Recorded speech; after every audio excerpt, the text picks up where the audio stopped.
this video to the end and also share your thoughts in the comments. I just recently found out something very disturbing about the history of this very word, motherfucker. And I'm so angry in my spirit as a Black woman, because what I found out about the history of the word has got me thinking for a while. Now, according to what I read in an article some days back, that the word motherfucker actually originated from a vulgar American language by a slave owner who was actually referring to the son of a female slave. Because some slave owners, when they were running out of workers, instead of buying more slaves, they forced the sons of those female slaves to sleep with their mothers in order to give birth to more slaves for them. Yes. Like, I'm pained. That's why I had to pause for a few seconds.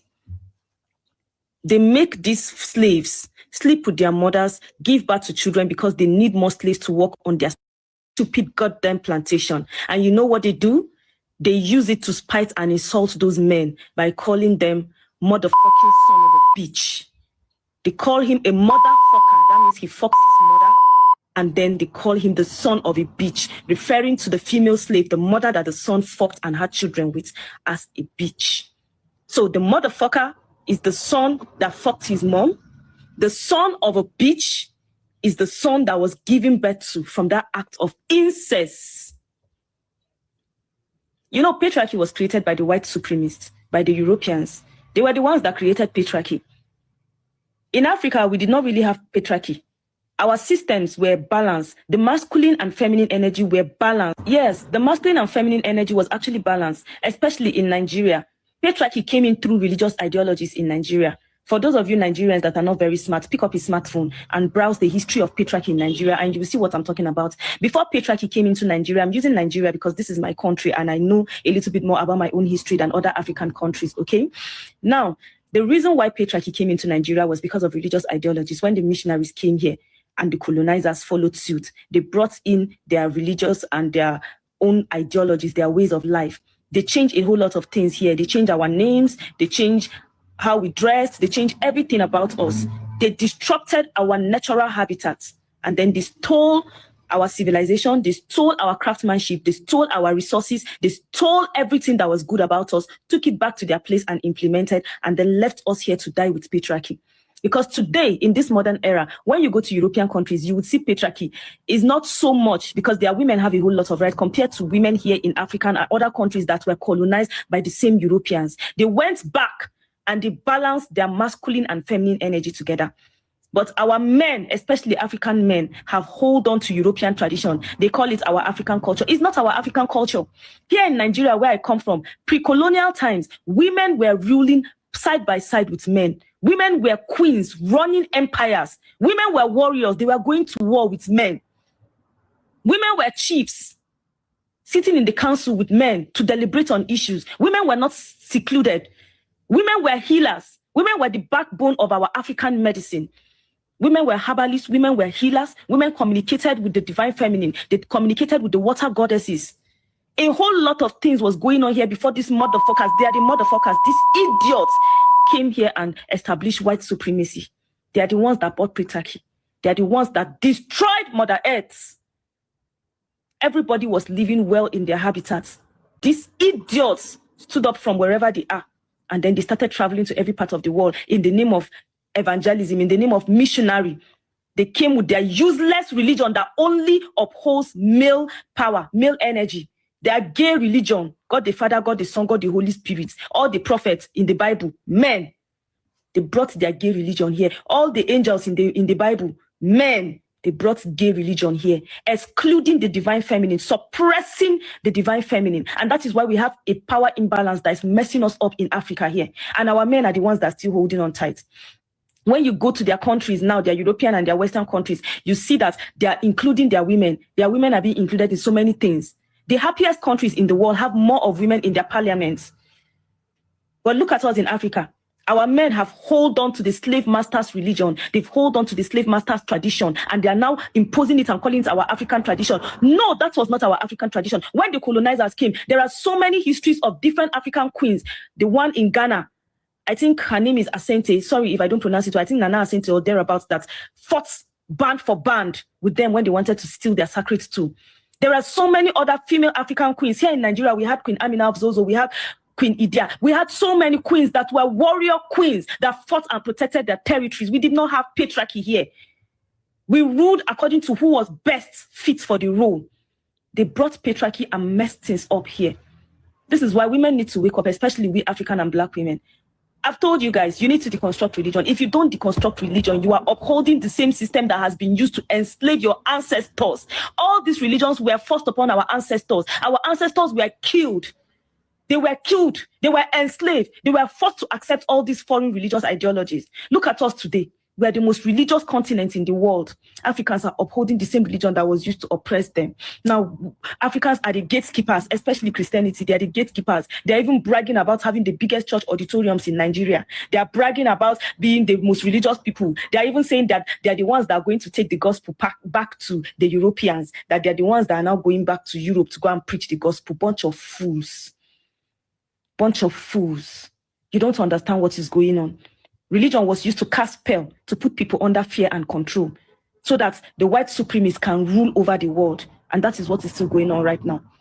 They are using religion as a tool of fear and control. They use the concept of heaven and earth to control you. They tell you that your heaven is in the sky. And they tell you that hell is beneath the earth. But guess what? Every goddamn good resources in Africa is beneath the earth. So why are they digging our earth to bring out our gold and our diamonds?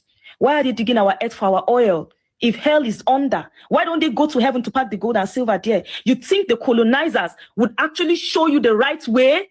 You think people that enslaved and colonized your ancestors will give you mansions in heaven for free? The same people that are not giving you visas to their country for free?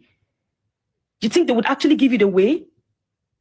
We tell you people to deconstruct religion, but nobody wants to listen to us. It's quite unfortunate, but we'll keep talking. Because we're already seeing changes. At least quite a number of Africans are beginning to understand the truth that these whole things are man-made. Their God are man-made figures. It is their God that actually the man-made God, not the supreme deities that we honored. We did not worship any God in Africa before the colonizers came. The deities that our ancestors communicated with, they honored them. And that is why they had priests that communicated with the deities about what was happening in the land. They had deities that protected their land, their territories. Those were supernatural beings. They were not worshipped. They were not God. And in the whole of Africa, we did not have any deity that was superior to the other. Each deity was well respected and honored. Here in Nigeria, you can never hear Yoruba man tell you that Oshun goddesses are more superior to Amadi or that is in Igbo land. You will never hear that. But it is only Abrahamic religions that will tell you that their God is the supreme and only God. Why? There are more than 4,000 religions in the world. Why are Abrahamic religions claiming that they are the most superior? This superiority complex comes from white supremacy. And this was the reason why they went about colonizing people, because they felt they were more superior.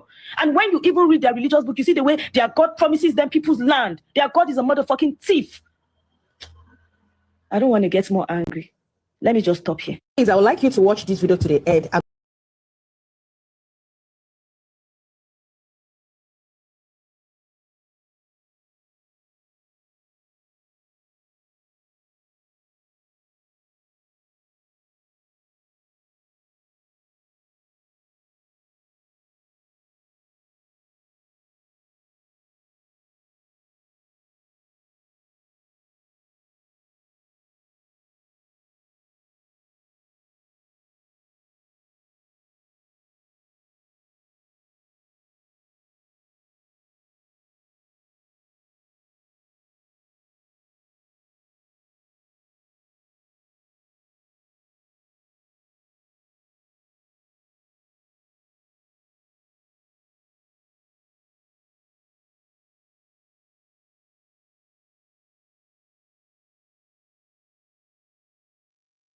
Watch this video. This is well said. Check this out. Let me know what you think. Please contribute. Say something. You want me to say something? Fine. I'll say something. You people. You're not a race. You are a virus. You destroy the world. Everything beautiful you poison. You drag us from our homes, you rape our daughters, murder our sons. You crack our spines and do all you can to break our will. You stab us. Then you put the knife in our hand and tell us it's our fault. And if you don't do it yourself, you stand by, close your eyes, and pretend there's nothing wrong. And then you pray to your God to silence our screams so that you can enjoy the happiness that we built for you with our blood.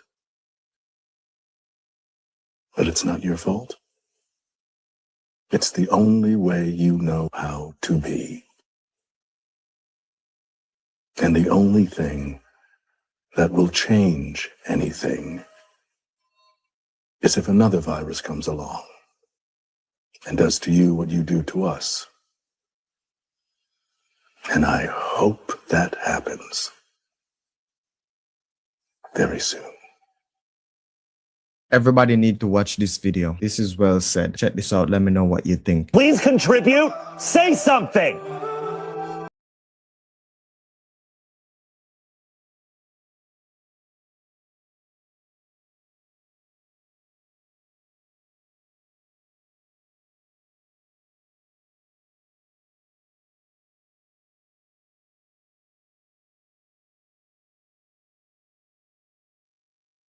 Africa, shame on you. You disgrace yourself among the African countries. Oh, South Africa, shame on you. You disgrace yourself among the African countries. Everybody let me hear you say shame, shame, shame on you. South African, shame on you. Everybody let me hear you say shame, shame, shame on you. South African, shame on you.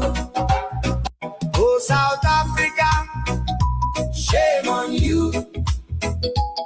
You disgrace yourself among the African countries.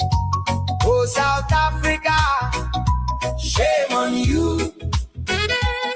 You disgrace yourself among the African countries. Everybody let me hear you say shame, shame, shame on you. South African, shame on you. Everybody let me hear you say shame, shame, shame on you. South African, shame on you. Oh, South Africa, shame on you. You disgrace yourself among the African countries. Oh, South Africa, shame on you. You disgrace yourself among the African countries. Everybody let me hear you say shame, shame, shame on you. South African, shame on you. Everybody let me hear you say shame, shame, shame on you. South African, shame on you. Oh, South Africa, shame on you. You disgrace yourself among the African countries. Oh, South Africa, shame on you. You disgrace yourself among the African countries. Everybody let me hear you say shame, shame, shame on you. South African, shame on you. Everybody let me hear you say shame, shame, shame on you. South African, shame on you. Oh, South Africa, shame on you. You disgrace yourself among the African countries. Oh, South Africa, shame on you. You disgrace yourself among the African countries. Everybody let me hear you say shame, shame, shame on you. South African, shame on you. Everybody let me hear you say shame.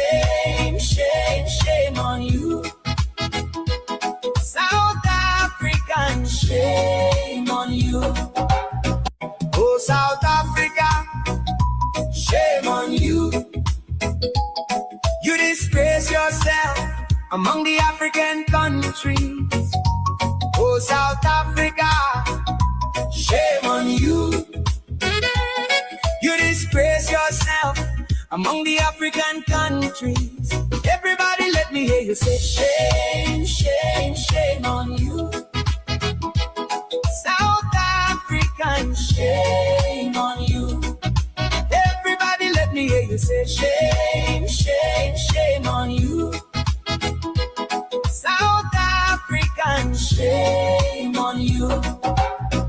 Oh, South Africa, shame on you.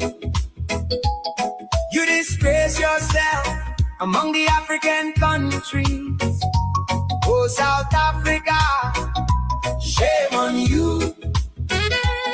You disgrace yourself among the African countries. Everybody let me hear you say shame, shame, shame on you. South African, shame on you. Everybody let me hear you say shame, shame, shame on you. South African, shame on you. Oh, South Africa, shame on you. You disgrace yourself among the African countries. Oh, South Africa, shame on you. You disgrace yourself among the African countries. Everybody let me hear you say shame, shame, shame on you. South African, shame on you. Everybody let me hear you say shame, shame, shame on you. South African, shame on you. Oh, South Africa, shame on you.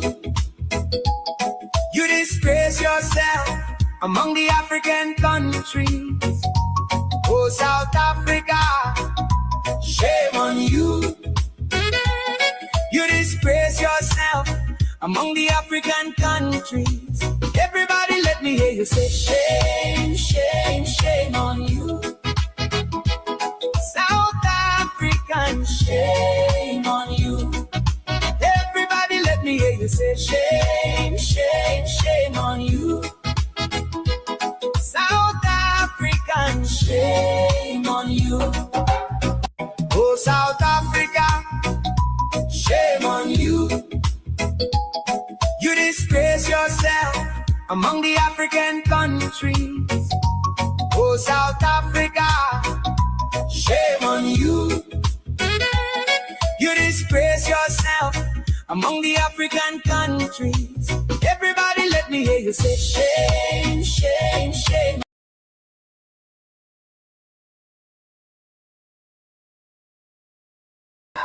All right, everybody hear me say shame, shame on you, South Africa. You disgrace yourself among the African country. Once again, ladies and gentlemen, this is Frank. I am your host. This is the Revolutionary Repatriation Educational Lecture Series aspect of WCC every Saturday, sometime every Sunday, until we can have the Saturday show back with Kimbat and Natasha. I'm going to be presenting sometime on Sunday and sometime on Saturday. Once again, I am your host. This is Frank. So today's topic, it says the African continent. The African continent protested against South Africa, not a hate. The African continent protested against South Africa is not a hate. It was a protest. And then it says Trump, and then it says Trump was not wrong. Now, I know people are asking, but friend, what are you talking about? Trump was not wrong.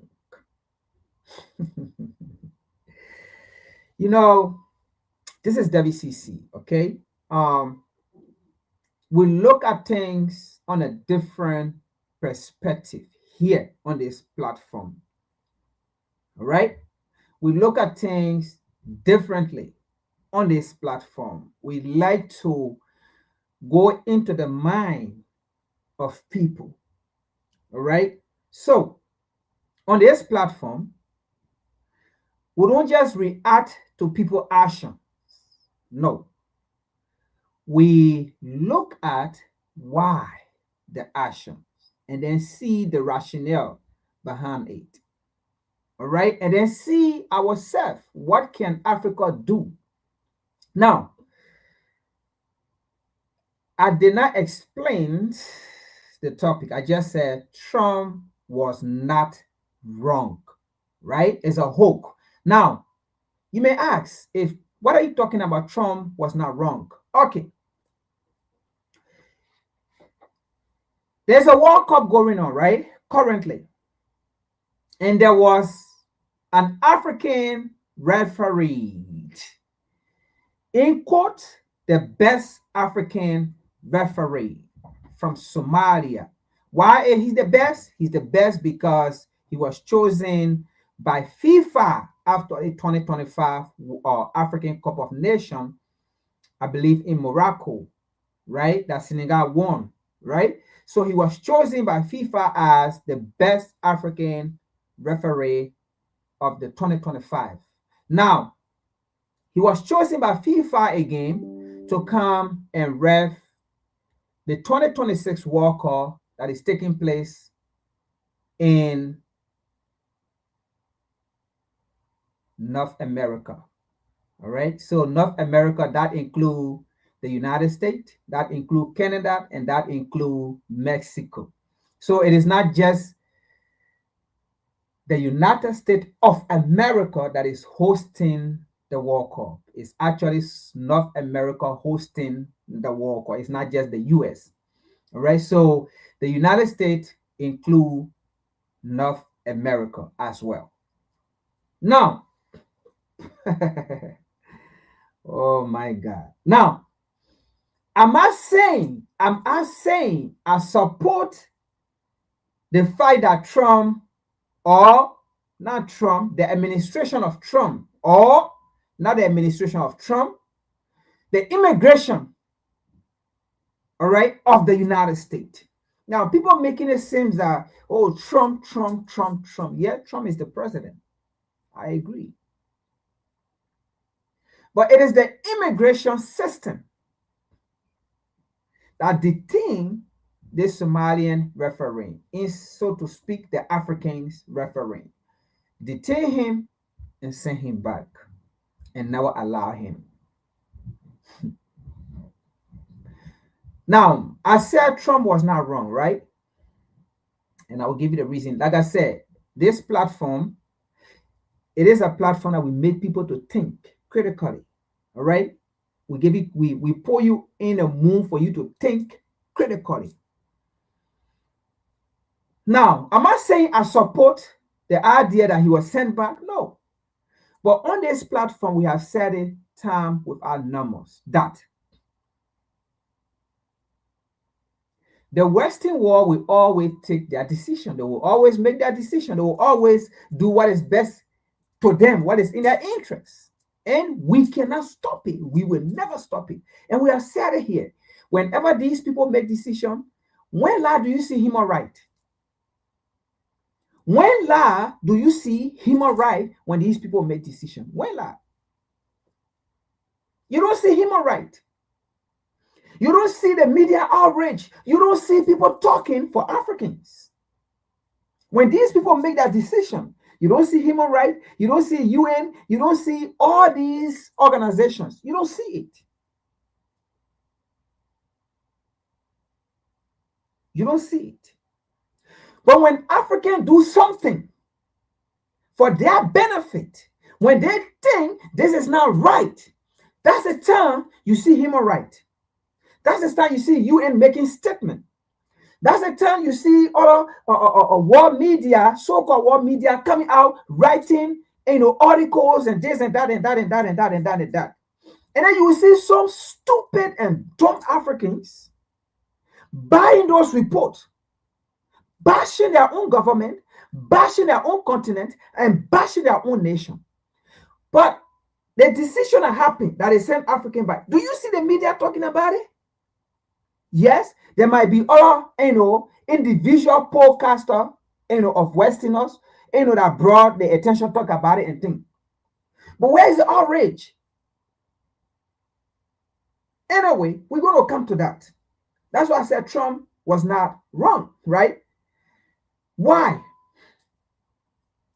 The last time in Burkina Faso, in Mali, in Niger, when these leaders make critical decisions to send back foreign NGOs who are in that locality, in that entity, spreading misinformation, who are also working with the terrorists, writing articles in favor of the terrorists, and writing articles against the government that is fighting the terrorists.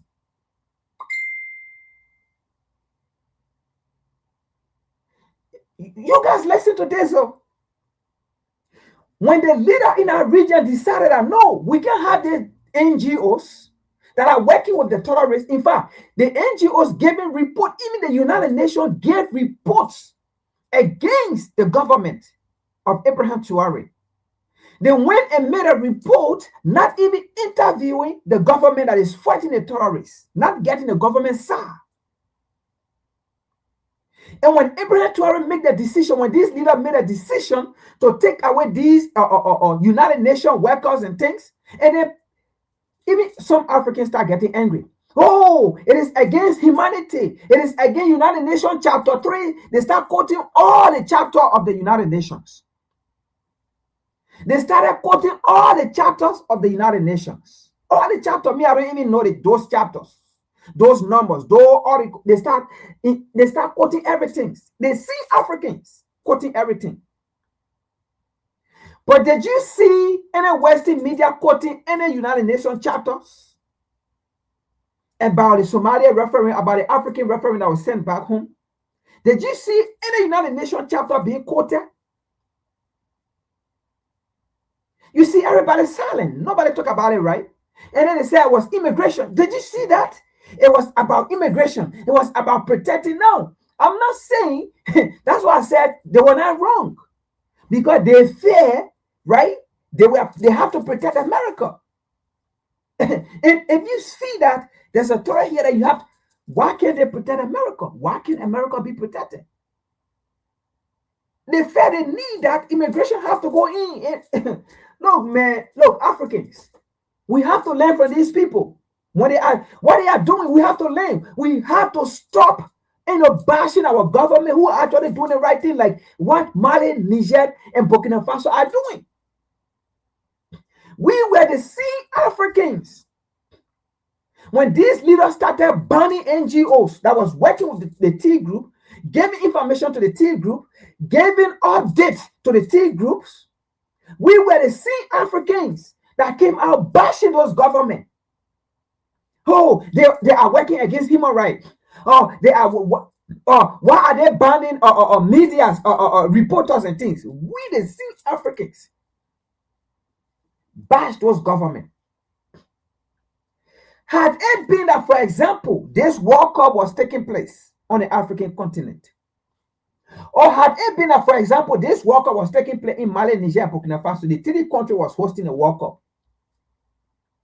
and then the immigration system of these three countries sent by Western journalists, or sent by a journalist from the United States here, or sent by a journalist from UK, or sent by a journalist from France. Oh my God. Oh my God. Had it been that this World Cup was taking place in Mali, Niger, and Burkina Faso, the three nations. Now, put that in your perspective.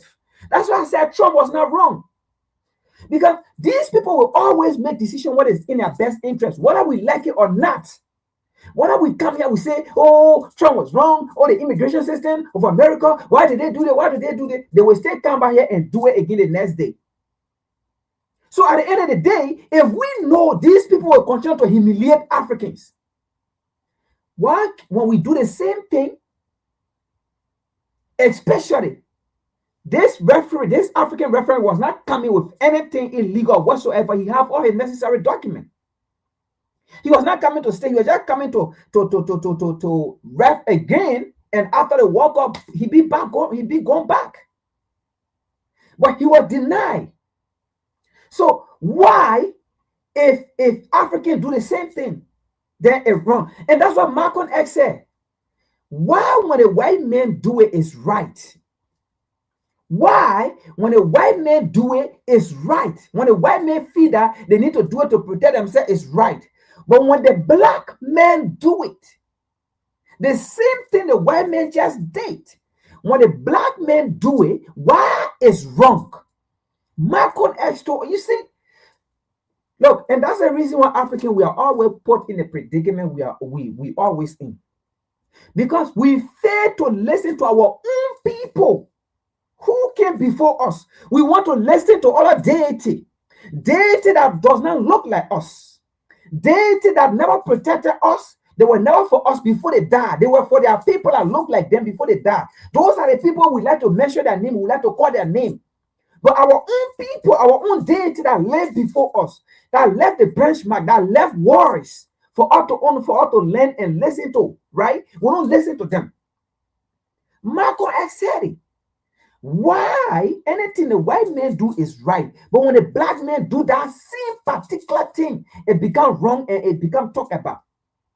Had it been that Mali, Niger, and Burkina Faso was hosting this World Cup, and they sent a referee back from America here, or they sent a referee back from Europe or England or France, or look, it was, in fact, that World Cup, I don't think, in fact, African themselves was going to protest. African themselves was going to say, we are now going to the stadium.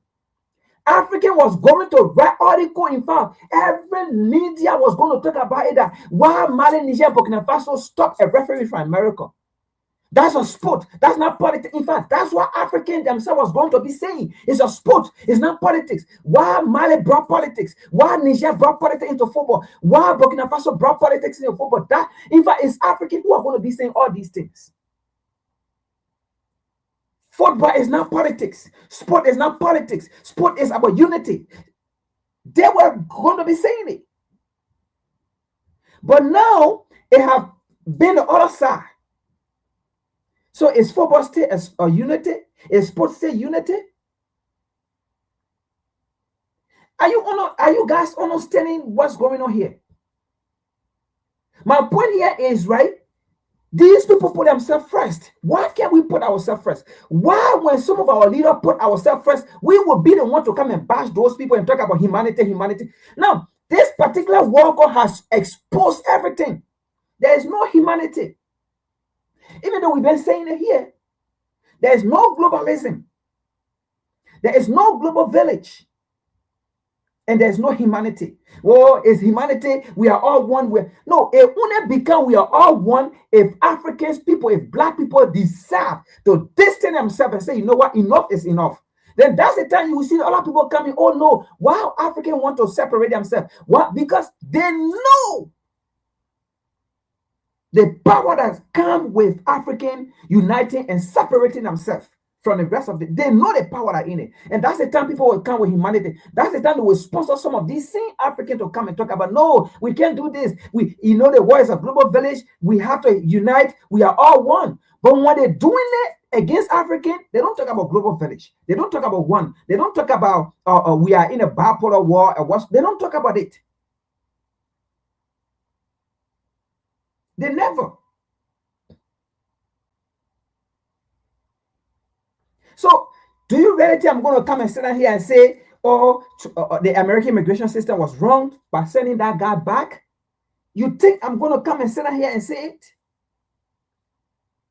No. The immigration system felt that was necessary to be done to protect America. The immigration system felt that was necessary to be done to protect their country. That's why the FIFA president, you heard he spoke. Lord. You people will come, African will come, global village. The FIFA president or the FIFA chairman, whatsoever you call him. You heard him when he spoke.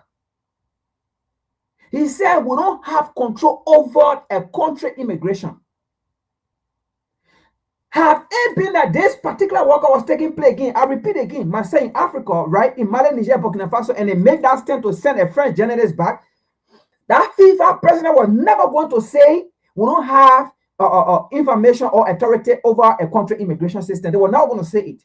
You know what I was not going to say? Because we Africans, we always bring ourselves down low. We always think we are inferior. And that's how people would always think about us. That man was never going to make that statement. In fact, that French referee was going to ref. In fact, FIFA was going to stand and say, you know what?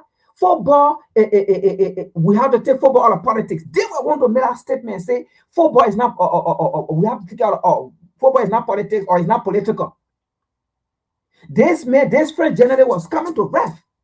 This European general was coming to ref. This American general was coming to ref again. He was not coming for a politics or to take part in Mali, Niger, and Burkina Faso politics. He was coming to take part in sports. So he cannot be banned. He cannot be sent back. So immigration cannot detain immigrants. That was what I was going to say. But the FIFA president said, FIFA does not have authority over a country immigration. And now I'm not going to play it here, but you can go find it. I already play. I listen to it, but it's, I got interest in playing it here. But that's what he said. FIFA does not have an authority over a country immigration system about how a country immigration system works. Even though FIFA is hosting the World Cup in our country, but FIFA does not have authority over that country immigration system, that country constitution, that country, how they call it, laws. FIFA obeyed and honored the immigration system of that country.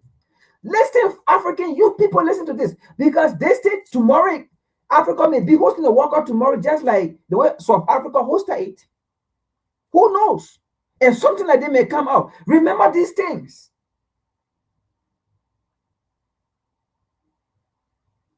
Nobody coming from anywhere to fight for you Africans. If you think some kind of human being coming from the imaginary heaven, the imaginary heaven that was created, if you think somebody coming from there to come save you, he must sit down there. Another 1,000 years will pass. Your great-great-great-great-grandchildren unborn will come back and be saying, you know, Jesus is coming. Your great-great-great-great-great-great-grandparent was saying the same thing. 1,000 years, it passed, it gone.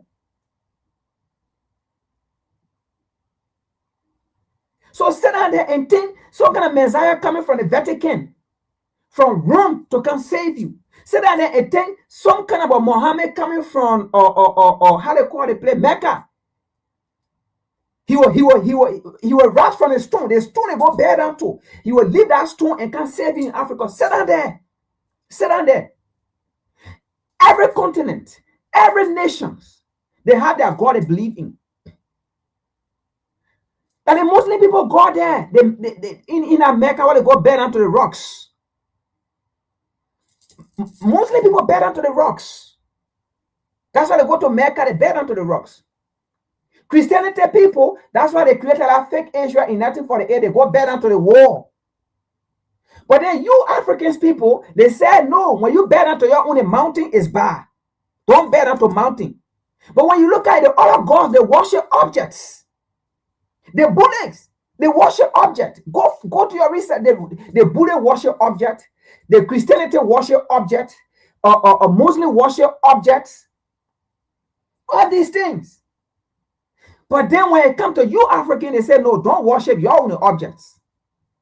Your mountain is bad. Don't bear down to your mountain. Don't bear down to your river. Don't bear down to your trees. Don't bear down to what you believe. Don't do it. But you go to Mecca, the rocks. There's a rock. They go bear down to the rocks. You go to Asia, they go bear down to the wall. Nothing in those walls. Those fake walls that was created, they go bear down to it. Then they go to Africa. All your palm oil, all your oil and things, they get the same oil from there and then carry it to Asia. They refine it, put it in a bottle. Then they say it's holy oil. Then you see African people go buy it. Your same oil that came on the African continent, your palm oil and all those oil, they carry it to Asia, fix it, refine it, put it in a bottle, put some perfume on it to make it smell different, and then they come and sell it to you, they say it's holy oil. You see African people putting holy oil. Not only it was the same oil they took from the African continent. They go and refine it and they can't give it to you. So you see what is going on. Anyway, we'll get to the immigration system issue. But I want you to understand something here.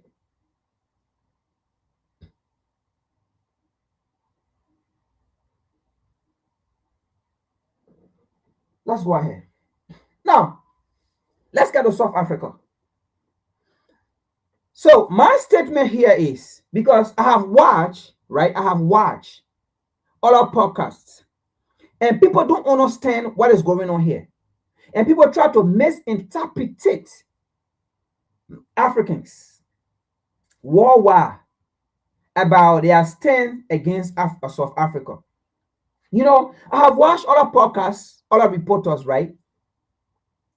They're missing the meshes. There's a meshes they're missing. And other people are saying, oh, African hate South Africa. It doesn't even make sense. African hate South Africa. Doesn't make sense. African hate South Africa. You know? And this is what I get to say. Let me say this. People are saying, why African support Mexico and never supported South Africa? So they hate South Africa. And you see the reality here people fail to understand here is, nobody supported Mexico over South Africa. That was not the case. What you saw going on, or what you see going on, until whatsoever South Africa are going to stop. Any team South Africa play, African both home and abroad going to be against South Africa. Now, when you say hate, I South African in other countries being ill-treated. Because people need to understand, people just come on social media, oh, African hate South Africa, why are they doing this? Hate. They don't understand. I South African being humiliated in other African countries. That the way South Africa are humiliating Africans in South Africa or black people in South Africa. The way South Africa are running out other black African in South Africa. I South African being treated the same way in other African nations. Because we have to understand when we come on social media, African hate South Africans. No. You see, what is happening in South Africa? It's been happening over years now. If I'm not mistaken, 4, 5, 6, 7 years. It's been happening.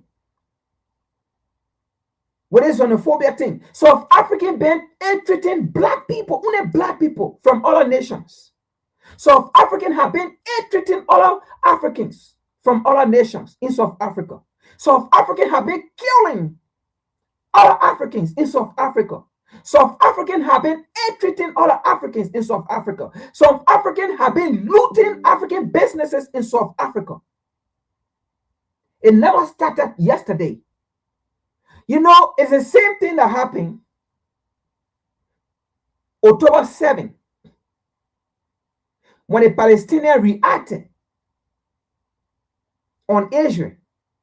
It was only the Palestinian people saw. When the Palestinians reacted, it was only the people saw. But since the 80s, Israel have been bombing Palestine, Gaza, treating them, unaliving them. And then it became a day where these people said, enough is enough. We had to stand up. And they reacted. Just that one day, the people reacted. And then, boom. It was what people saw. But meanwhile, since the 80s, these people been killing unaliving Palestinians, bombing Palestine, even bombing Lebanon. People didn't see it. But just that one day, when the Palestinians reacted, and then it became a war thing. So what you see going on with South Africa, that Africans are reacting. It's not hate. Africans are sending a message. Africans are protest. It is a protest against South Africa. Not because people, yes, I'm not saying people hate Mexico or Mexican. No, we love Mexico. But what you saw going was not because people supported Mexico against South Africa. How would you feel?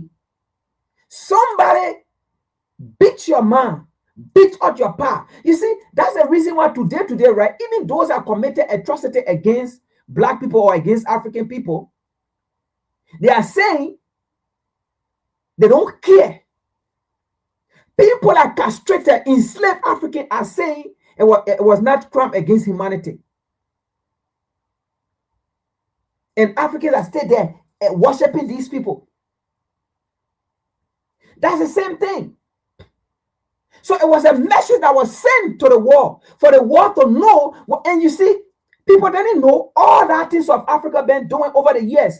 People did not know there were most people. In fact, people are now making video in the diaspora and saying, I did not know the reason why African, did not support South Africans until I went and did my own research and then saw that I saw the reason why African did not support South Africa, and in fact, I stand by it. And I myself here, I do not support South African because people did not know that what South African were doing. It was not worldwide. Nobody reporting on it because it was sponsored. It is sponsored, so nobody reported on it. So people did not know. So people were surprised why people support Mexico over South Africa. Until people went and started doing their own research, and then people came out to say, I support the reason why Africans did not support South Africa, because what South Africa did or they are doing is bad. So now you understand. And when you say hate, let me say this. You think for the entire African continent to not support South Africa, you think you call that hate? You know what? No, it is a message. It means South Africa have been isolated. Black South Africa. And last 2 weeks, I told you people, not last 2 weeks, but a couple of weeks ago now, I told you people it was a vision that came. Don't underestimate it. The thing that's going to happen to South Africa, what is going to happen to them?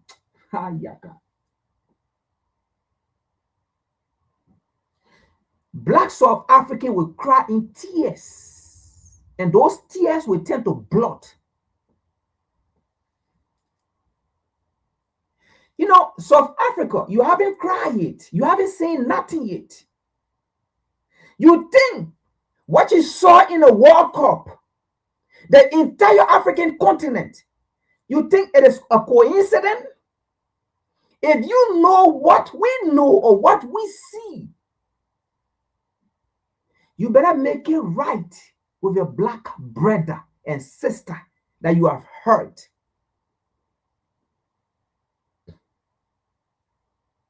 You think it's joke? Do you know what is coming for you people? Oh my God.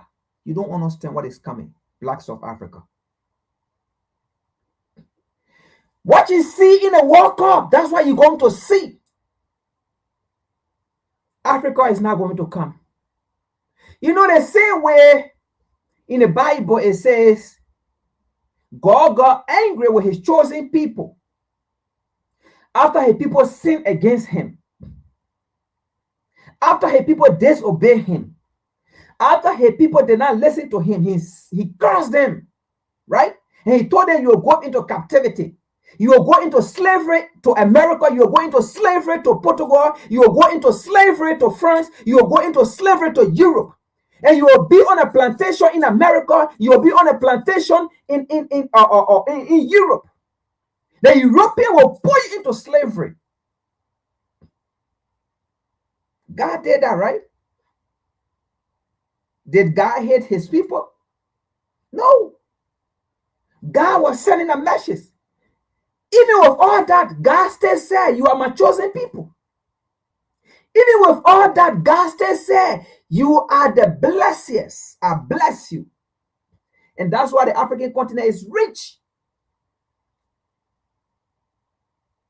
And that's why at the end of the day, God still said you are the chosen people.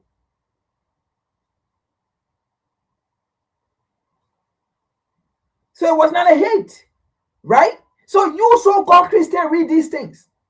But you will still come by when people try to send a message, they say hate. Did God hate his people? Because God in the Bible it says Israel is never hated. He loved Israel to the end of the world, to eternity.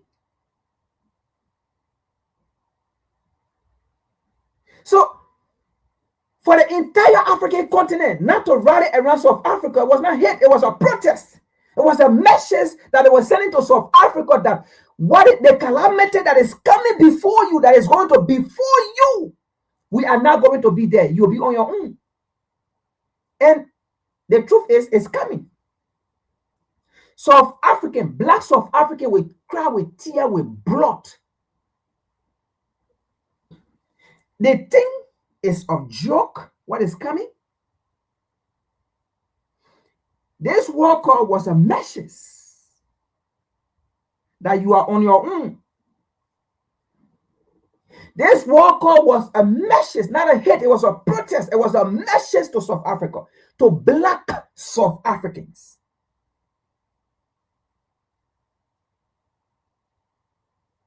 There's a calamity coming. You will pay for it. You kill people.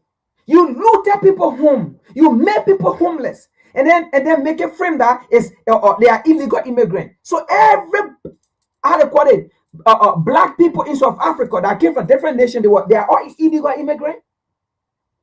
Now I'm not going to sit here and say, they are not illegal. Some of them, of course, illegal immigrants are all over. Undocumented immigrants are all over. Look at Ireland, you South Africa. They're this week. Ireland deported 42 South Africans, illegal immigrants. South Africans, illegal immigrants. So illegal immigrants are everywhere. But South African took it on another level. Documented immigrants as well, who have their document, who have their paper, they said they should leave the country. South Africans went to hospitals. Pregnant women put them out, closed the hospital down. People on hospital bed took them from the hospital, closed the hospital down, shut the hospital down. And then at the end of the day, then you come and say, and then I see other people making poker, Pan-Africanism is there. No, the reality here is what you saw. I mean, this was actually Pan-Africanism. Because for the entire African continent, and black people, both home and abroad, in fact, for all of people who are not even there on the African continent to do research, for all of black people to do research, and then see what South African did against all of black people and say, no, I stand with Africa for the stand they took. That's Pan-Africanism. That is Pan-Africanism, even the babies and all. Because it was not people just went and say, you know what, we're not going to support South Africa. People just sat there and say, you know what happened? I'm not going to support South Africa. And people just coordinated that all over. It just happened. People that did not know, after they did research, they saw it, they joined a group and say, you know what, I do not support South Africa. That is Pan-Africanism. Actually, it's Pan-Africanism. Because the message is, we don't care whether you are black. As long as you are going against the black code, as long as you are going against black people, we are coming for you. That is Pan-Africanism right there.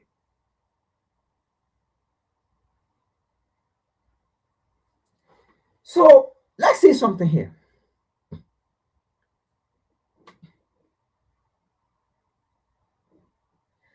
First of all, let's see something here. We're going to take it bit by bit.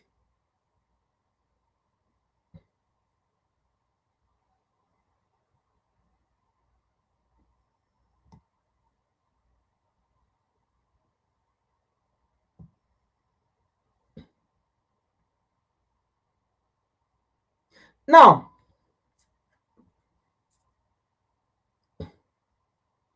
you know, the South African goalkeeper, right? The South African goalkeeper came out to say, why Africa did not support South Africa? Why Africa distanced themselves from South Africa? And then he said, it is a sport. Sport have no hate. Sport have no this. No day we supposed to support South Africa. This. They are just, they just playing sport. In fact, they are not aware of what's going on in South Africa and stuff. And, those things. Yeah, we agree.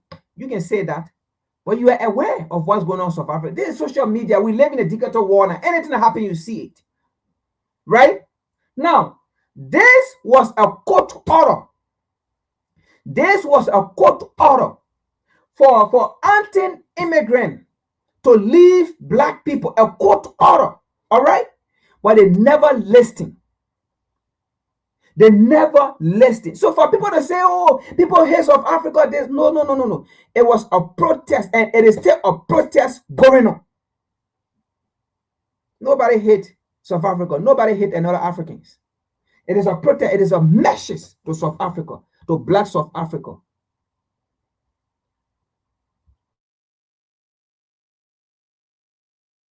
Demonstrated in central Durban in eastern South Africa. The protest was organized by the... As you can see, right, these are protests. These are South Africans. These are South Africans, all right, who are protesting against the court, because the court said they should leave African migrants. Not everybody in South Africa are there illegally. So they disagree with the court, as you can see down there. All right. This has been ongoing for a very long time.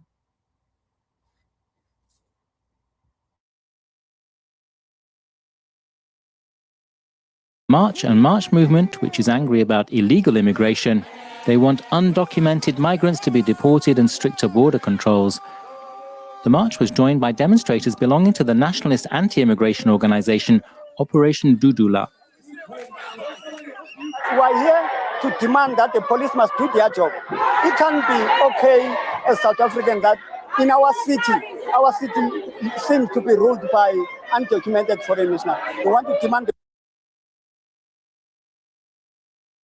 All right, listen to what he said. Our cities are being ruled by undocumented immigrants. Does it make sense? How can undocumented immigrant rule your country? Folks, they sound like a hate. They sound like even it is a South African, black South African that hate other African.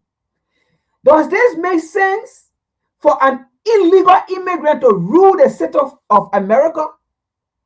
Does it make sense for an illegal immigrant to rule the city of England?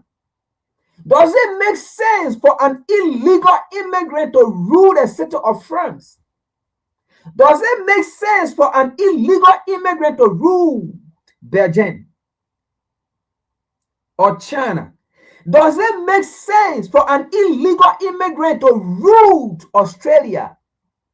Does it make sense for illegal immigrants to come and rule your country, your city? Does it make sense?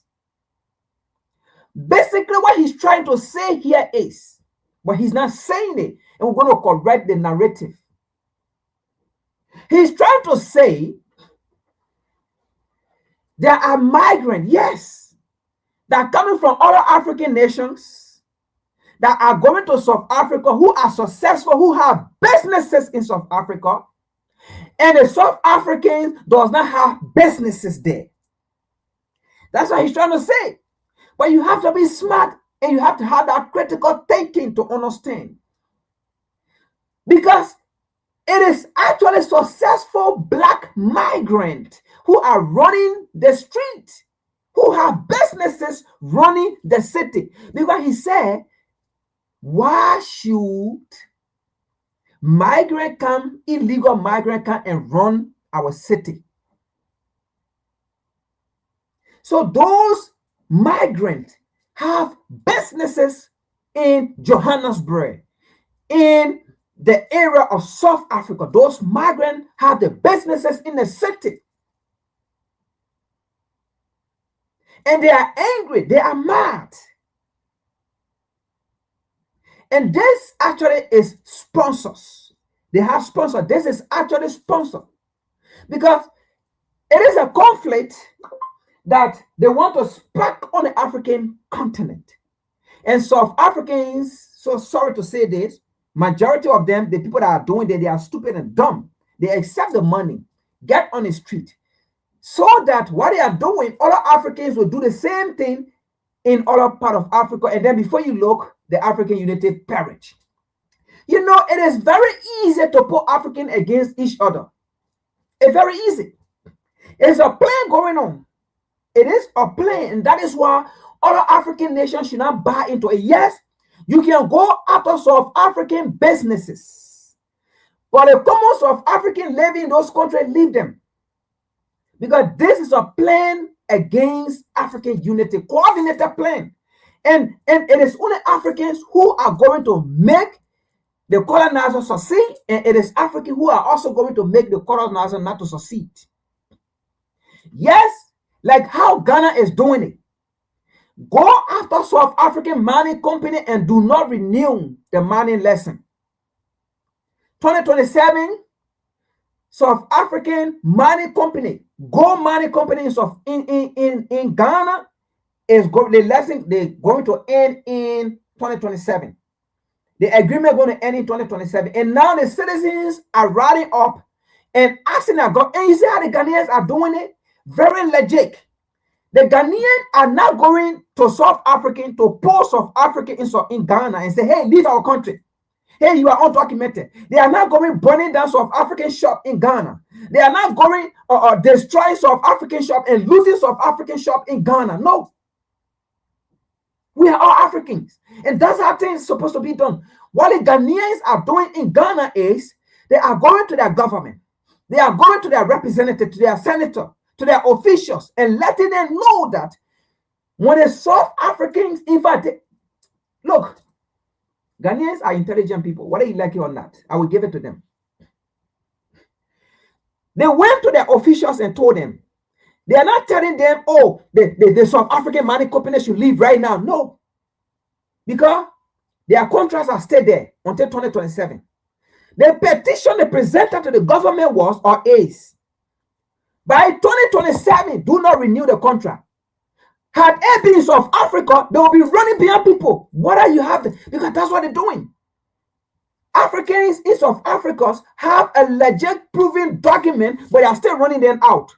But the Ghanaian went to their government and said, no, there's Africans mining company in Ghana. By 2027, their lesson or their time going to be in.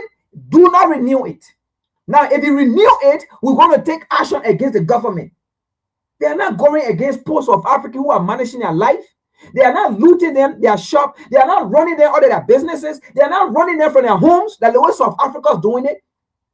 So why would we want to support South Africa if they are doing this to other Africans, brothers and sisters? So are African people, black people in South Africa illegal? There are Europeans of Africa who are also illegal.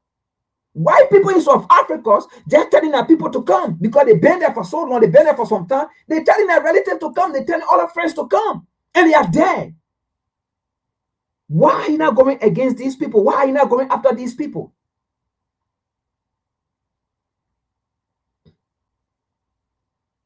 You see it. So nobody hates South Africa. It is a message we send to South Africa. People have died. South Africans have killed people. They have beaten people. The videos are all there. And then the South African goalkeeper, William, came to say, we don't see anything. You don't see this on Facebook. And that is what karma is coming for you people. You see this on Facebook. You see what is going on.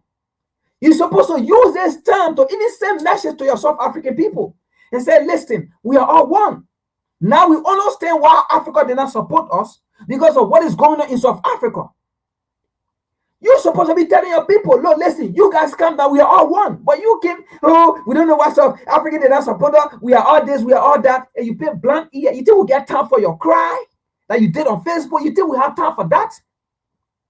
Whether we support you or not, you're going to lose by the way. Whether we support you or not, you're not going to win a walk up by the way. So we will use this term to tell the world how barbaric black South African are. We'll use the term to tell the world how terrible South Africa is. We will use the term to tell the world you are dehumanizing other Africans. Legal Africans who have their document and you don't even care about whether they have legal document or not. You don't care. We will tell the world how shameful you are running people out of the hospitals. Pregnant women, people on hospital beds, closing down hospitals. We will tell the world how inhumane you are to your own brother and sister in South Africa. And that is what we are doing. That is what we did to the World Cup. And it sent the message. Yes, our message went through, and that's how people began to research South Africa and see the reality. Yes, that's what we want to do, and that is what we will do, and that is what we'll continue to do until you go back home to your job.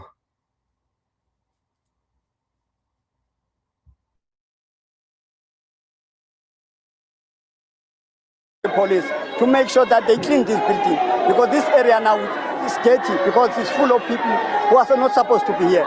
People are breaking the law. Operation Dudula says it's defending the interests of South Africans.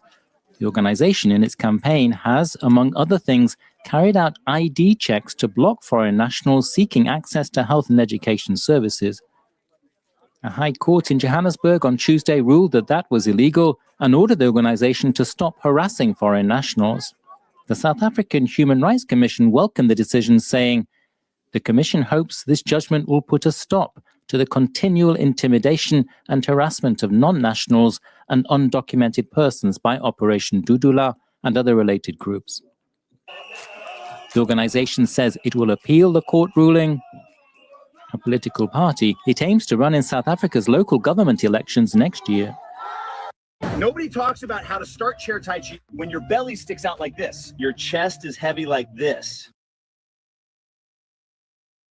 Calls for government to intervene on the action taken by a group called Operation Dudula, the group which has conducted what they call cleanup operations targeting illegal foreign nationals operating business stores in Soweto and other parts of Johannesburg. Now, So now you see that. So that's where the problem is coming from. These Africans who left other places, other part of Africa, went to another African country, and for some reasons they are there, they're succeeding. They were, because businesses that they were not able to establish in their prospective country, right? Because I say perspective because Africa is for Africans. So if you leave actually where you are born and just go to another African country, right? It's just still Africa. So if you did not make it here and you went over there and make it there, that's where you stay. There are South Africans in Nigeria who did not succeed in South Africa, who could not even succeed in Africa if they were going to be there. Let's say in South Africa if they were going to be there. So there are South Africans in Nigeria who are making business, who are succeeding. They are not Nigerian citizens. They were not born in Nigeria, but they are Africans. They are African citizens. There are South Africans in Ghana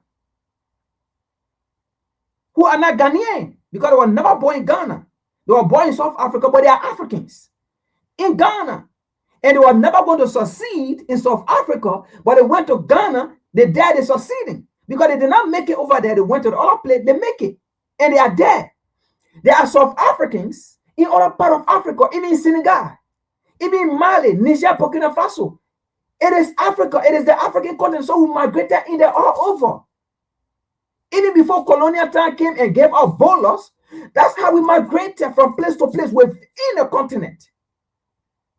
That's how people left from place to place and went just settled here. And that's how it is. So South Africans are always in Africa too. Because they did not make it in South Africa. They couldn't make it there. They went to a different place and they are making it there. They have family there. They are succeeding. They have business there. Who's running them out? Who's saying, oh, South African running our streets? They got businesses. They got shops. Or we go to hospital and they are South African, they're not supposed to get treatment. Or South African are taking away, our right and whatsoever. Who doing it? Nobody doing it. But it is South Africans, black South Africans, who are doing it against black, for that matter.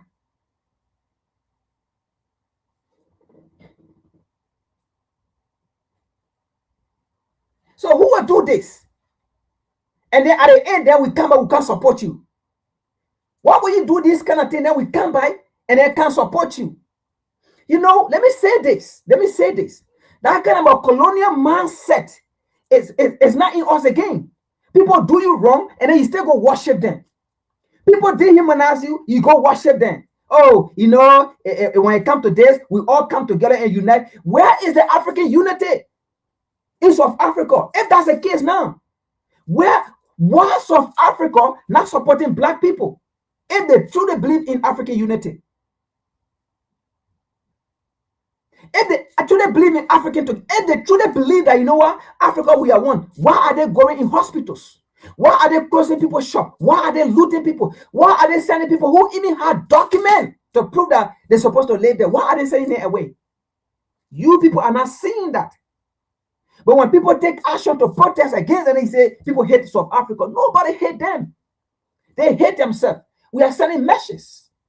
And we don't even care how somebody will interpret it. We don't care.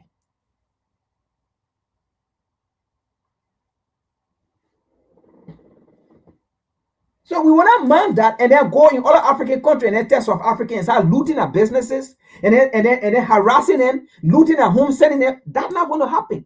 Because we truly believe in Pan-Africanism, and it is Pan-Africanism that you saw the entire African continent, both home and abroad, sending message to South Africa. It's not about we want to support Mexico. No, it is a message. It's a protest. People have ways of protest. And this was one of the peaceful protests we did. So, are you telling me when Michael Leslie went and sat down and say to the American Congress that they need to go Burkina Faso to own a life, or Abraham Touare, or because he's taking a goal and mind things for himself in reaching, instead they should go and do this. When African World War came and sent a message to America and sent a message to Michael Leslie, so does that mean people hated America? Does that mean people hated Michael Leslie? No, absolutely not. We were just, it was the African continent, both home and abroad. Black people were sending messages and saying, no, that is our leader. You don't touch him. You don't talk about him like that. We know what he's doing for us. He's not looting the goal for himself. He's in fact taking a goal for foreign national. He's taking a goal from foreign organizations. They are taking a uranium for France. So that was not a hate. It was a protest, and you saw worldwide black people march. And then you people will come and say that people hate South Africa, people hate this, people had that. What a benefit will it give? No, it's a message we send into the world. So that's the kind of new breed of Africans. You think we get time? Look, if you are a black, don't go against us. It may you not for us. We will come for you. It may not be physical, but we will show to you that we're not for you too. You can't harass people and be beating people, killing people. People have died. They are the end will come from there. Oh, South Africa playing work and then we can support you. Does it make sense? You think that's a slave mentality?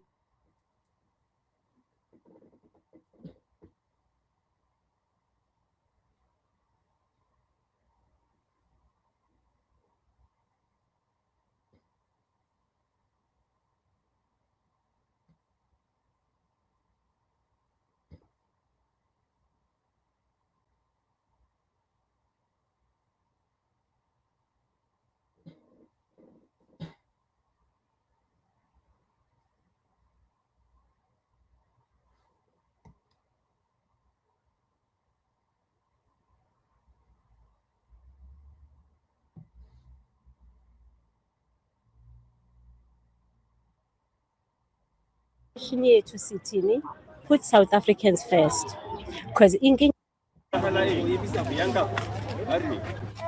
operation here to city.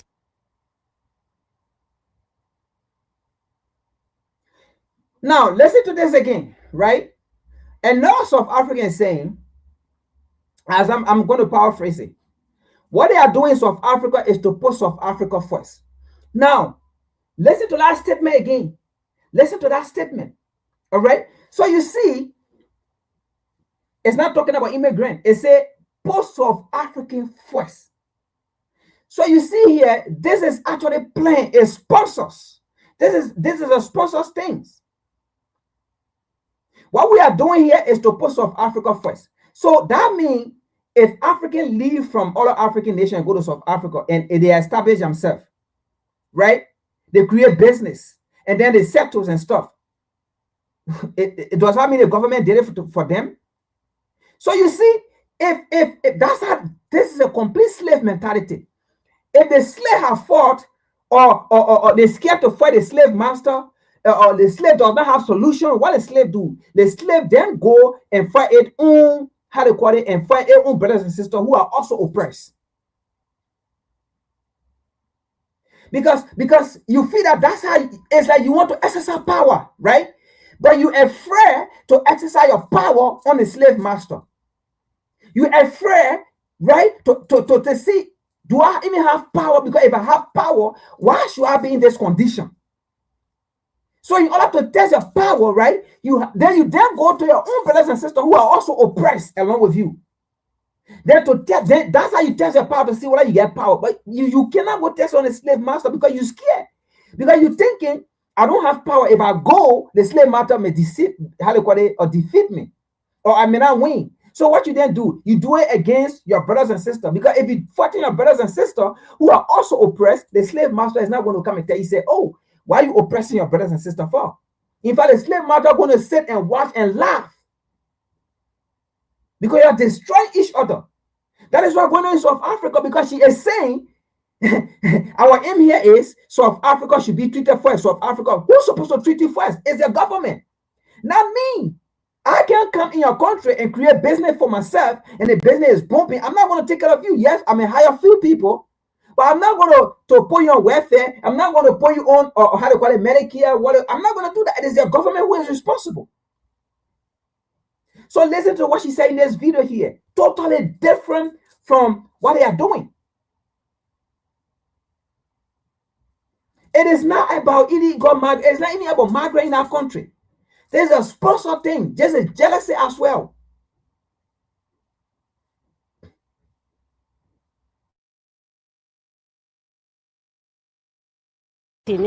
Put South Africans first. The operation yethu sithini, put South Africans first.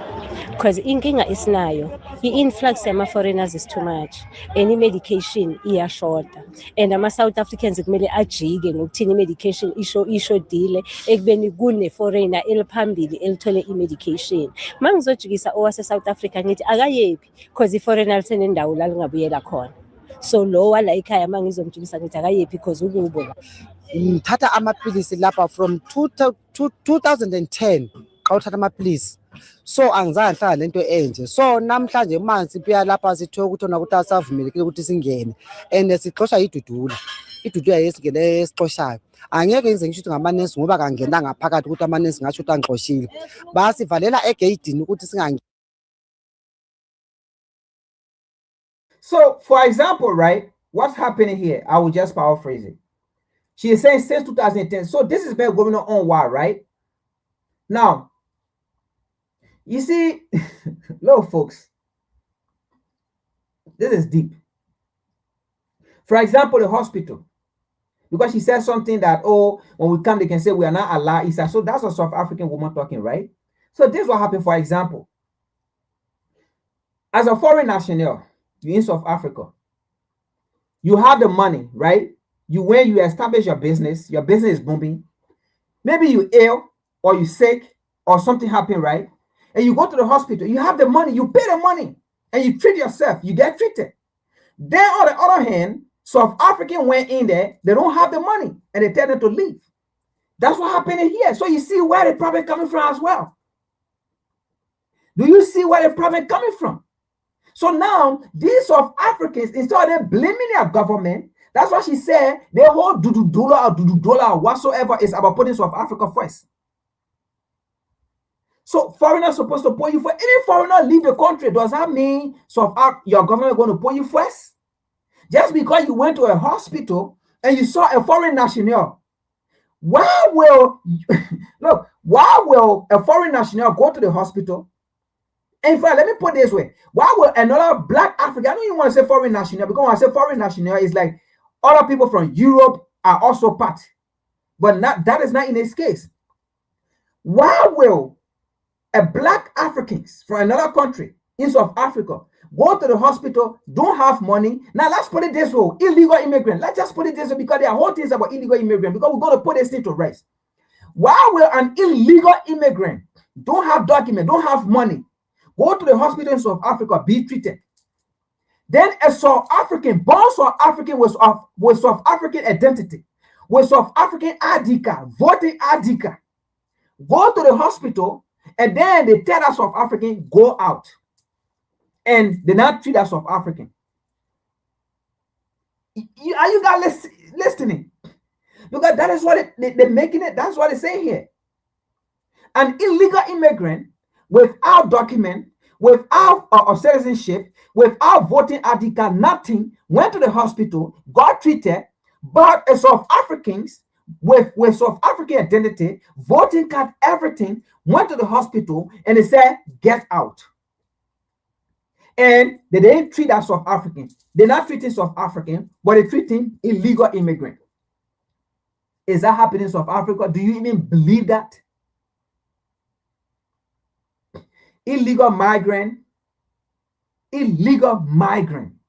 without document, nothing, went to the hospital in America here, got treated. An American with American voting card, American identity, citizenship, went to the hospital, to the same hospital, and said, no, get out. You don't have the money. But the illegal migrant that does not have the money, nothing, got treated. Do you believe that? So these people think we are fools to come and sit there and listen to this thing and believe it?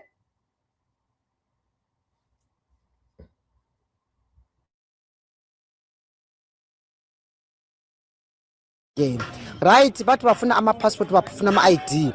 Ngikhuluma nje ngiphethe i-passport, ngiphethe i-ID. So but as long i-ID yami.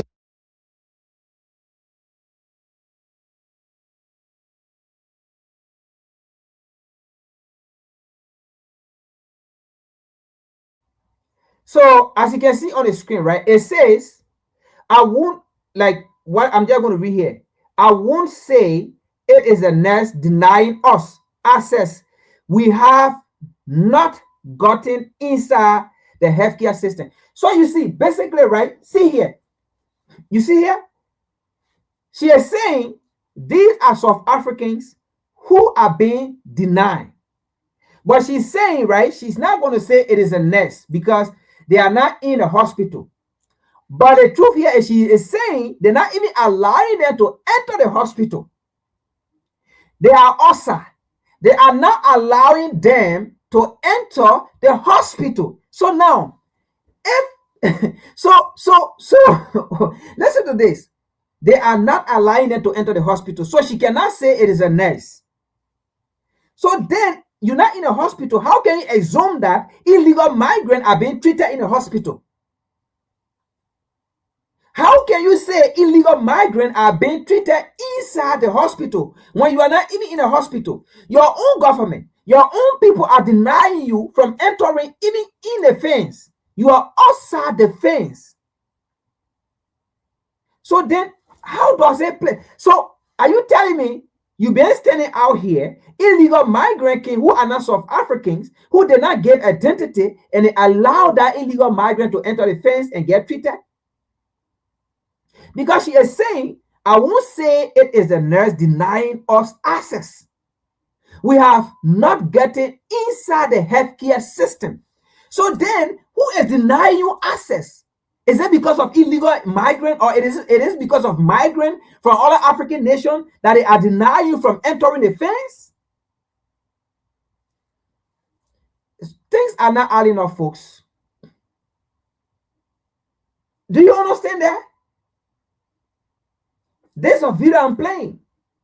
I'm not making a story. We're not making a story. Let's continue to the next one.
Where? Huh? Yes. Yes. So what are you doing here? Because we've been calling for you guys to leave the country. Why are you still here? I was not to school for children. No, my friend. No. Please respect what we are saying and don't try and oppose what we are doing. Don't listen to the government. Don't listen to the police. Don't listen to anyone. Just listen to us. So you heard that, right? That's the guy and the other lady, the other lady, but there are two main people, right? And that's the guy. So listen to what he's saying. Even though the courts have ruled out that these anti-migrants should stop, right? But do you see what he's telling the guy? That's a Congolese guy right there. Now, he don't even care if this guy have a proper document. He don't even care if this guy have a legal document. And he's telling this guy, do not listen to the government. Folks, this thing you're seeing here, these guys are not acting alone. These guys are not acting alone. You know, the election time is coming. 2027 is, I believe, South Africa election. And you know the story about the ANC. This is a distraction. Look, politicians are behind these things. So you heard this guy, right? So this guy is speaking from the perspective that, look, they are protected by politicians. They are protected by the same government. Let me put it this way. They might be, let me use that word. They might be protected by the same government. It is a distraction from the rest of Africans who might not like this government, who want change of government. So you heard him. Because you remember, during the election I just passed, people expected Malema to win. But the DA, the Democratic Alliance, a white party that does not have any influence in South Africa, came second to the ANC. And that's how the ANC and the DA, the Democratic Alliance, are running the South African government. On the other hand, the EFF, Julian Malema, a proliferate organization or political party in South Africa that had the majority will of the people, maybe I would say the second biggest political party in the country after ANC, because the DA does not come anywhere. But how can the DA came second to the ANC? What you see here is deeper. So here is this guy telling this Congolese, do not even listen to the government. Even if the government tell you, you have legal document and you are allowed to stay, even if the court tell you, you are allowed to stay, do not listen to the government. Listen to us, what we are saying. By March 30, leave the country, leave, because if you stay, the government is not going to save you. So don't listen to the government. Folks, you think these things is ordinary?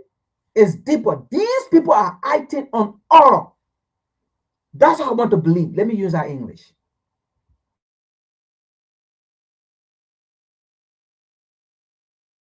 We are saying this peacefully. Please go to your country. 30 June is the deadline, but it's not like you must leave on the 30th of June. Yes. Don't leave on the 30th of June. Leave now, because the 30th of June, I can't control people of South Africa. All right, let's do the right thing. Respect our country, respect us. Oh, wait. Sit down here. Yeah. What were you doing here? No, I have a business here, so I'll go to school here.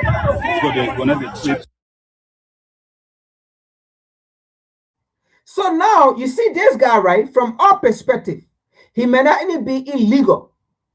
He talked to this guy, he's about to leave, but he's been so arrogant, turn around back and ask the man, where are you staying? Then the man said, the man showed the place where he stayed. Then he asked the man, what are you doing here? The man said, I have a business here. So you see, basically, this man have a business. He's not illegal. I do not believe. I do not know how the South African immigration system works. I don't know. But from what this man said, he have a business here. I do not believe that this man is an illegal immigrant, because I do not believe an illegal immigrant will have a business in South Africa. I believe before you have a business in South Africa have a system. You have to present all necessary documents to prove that you are eligible, right, to have a business, to establish a business in South Africa. Now, if this man is telling these idiots that I have a business here, why can't this man believe that, okay, then this man is legit? Because in order to have a business, I believe he knows the South African law because he's a South African. If this man is telling you, I have a business here, I do not live here, I live there, but I have a business, so I came to check my business whatsoever. Why can't you believe that this man is legit? Or even telling me, okay, let's go to the business, let me see. Let me prove that you have a business. And then go there, let me show you the business. But he does not even care. He does not even care about the man telling him, I have a business here. I live there, but I came to check my business. All he cares is you have to leave by 30th June. And then he even telling this individual, you don't even have to stay here to tell it. Leave before the tell it, because if you stay here by the telly, what I'm going to do, it will be beyond control, because the government will not handle it. Don't listen to the government. Why will a law-abiding citizen tell another person, do not listen to the government? That is to tell you, it's deeper than what you think. These people are not acting alone.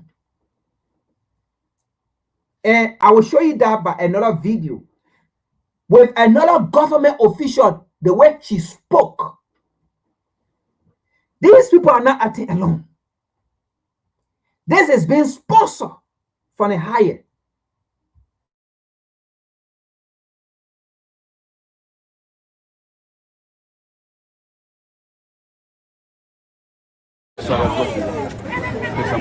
So who's this? He's a boy, I know he's staying with Yeah, so why is he running away? I don't know. Why are you running away? I'm scared. Why? I'm scared. Do you know we started do you know what we started this thing in January, and we've been asking you guys to leave the country because we want to sort out our things in town? Why are you still staying in town? But because we've been begging for 6 months. We've been begging you guys to leave South Africa. Why are you still here? And then when you see us, you are running. So you are running. Where are you coming from? Uganda. So as you were running to Uganda. Where were you running to? Don't do this. The fight is not about you. Yeah, the fight is about correcting the systems and fixing our country. So now, he made a statement. The fight is not about you. The fight is about correcting the system, right, and fixing our country. Now, does correcting the system and fixing your country means that you should run out people who have legal documents? You should loot people's property? You should go in hospital and close down hospital? Is that how you fix your system? Is that how you identify your system? Look, do you see what is happening here? He's telling this guy, the fact is not about you. It's about correcting our system. And that's how you fix the system? By running people who even have legal documents? And that's how you identify the system? Because these people are not running the system. These people are not the system. These people are not the system. These people are not running the system.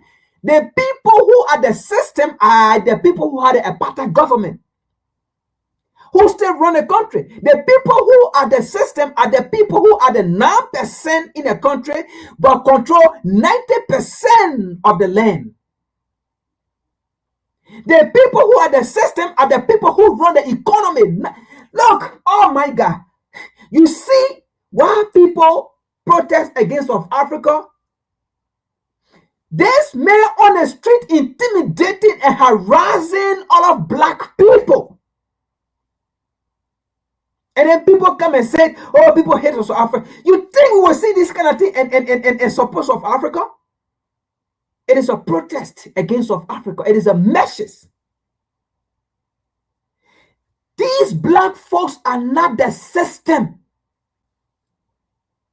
These black folks do not run your economy. These black folks do not run your government. They are not in parliament.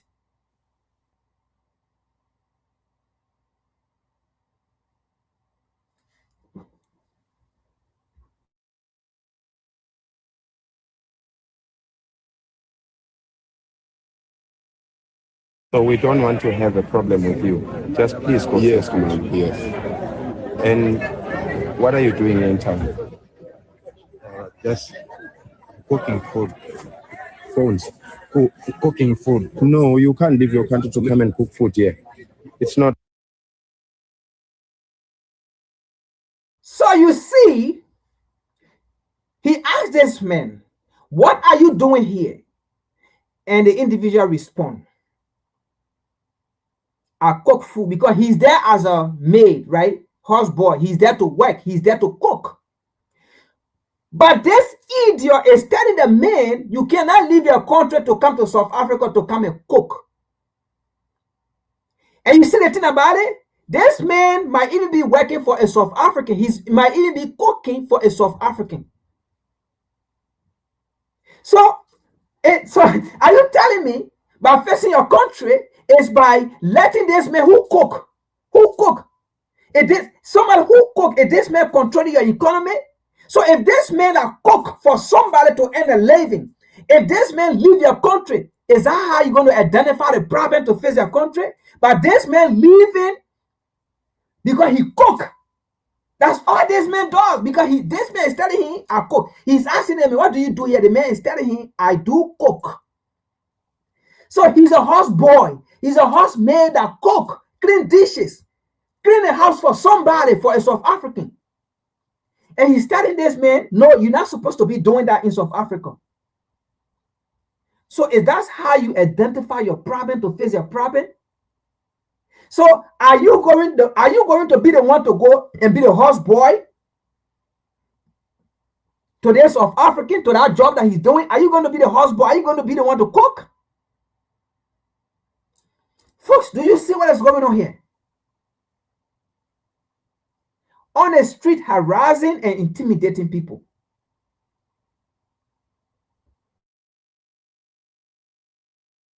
Right. Constitutionally, you can't do that. Constitution doesn't allow that. Only South Africans must cook food for people. Please. So you heard that. Constitutionally, you are not allowed to cook for South African. The Constitution does not allow foreign nationals or other black people to come to South Africa to cook for South African. The Constitution does not allow that. He said it, not me. Now, he might be saying the truth. I don't know. I do not know the Constitution of South Africa. But now, that is something that I need to go research. But folks, those of you that have gone to South Africa or that live in South Africa or that know the South African Constitution, is there in the South African Constitution that a foreign national should never ever cook for South African? Only South African can cook for South Africans. Let me know. That is something I'm going to research to see. Ah, God. Let's continue with another video.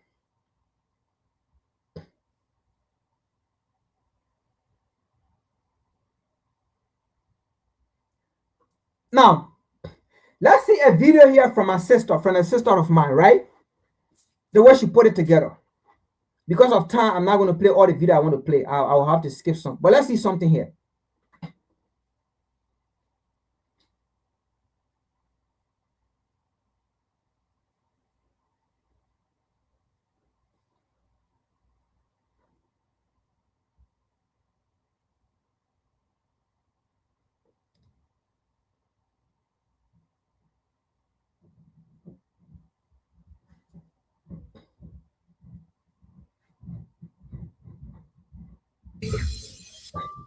personally, I created the opportunity for about 30-something to 20-something South Africans who are working here recently. Am I lying? Am I lying what I'm saying? Am I lying? Am I lying? No, I have permits. Guys, let's keep it short. Yes. We don't want any foreigner to run any business here, including you. So today you're closing. We've been telling you. Today we're closing. Okay, I have about 20 South Africans working inside here. What about them? No. The measure of place, who are they running the place? South African must run the place, not you. Not you. But I have the document. I have the right document. We don't care. Okay, guys. My people, that's a Nigerian businessman in South Africa. He owns a small shop that employs over 20 South Africans. And in the clip that you just watched, he's confronted by anti-migrant activists demanding that he shut down his business and leave the country immediately. And what happened next? The way he responded? Well, you're just going to have to watch for yourself, because it may be one of the most revealing moments that we've seen since this crisis began.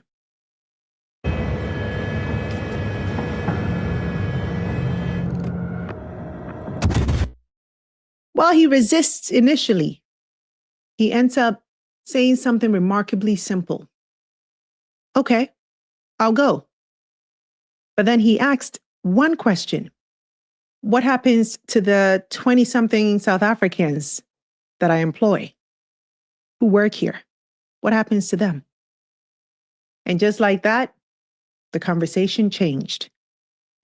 Today, we're breaking down this viral confrontation, the Nigerian businessman who was told to close his shop and leave South Africa, and why his response exposed a much deeper problem at the heart of the country's immigration and xenophobic crisis. Because this story is not really about one Nigerian businessman. It's about a question that South Africa keeps avoiding this entire conversation. When you remove the foreigner, what exactly is the plan afterward? What's the plan? Let's break it down.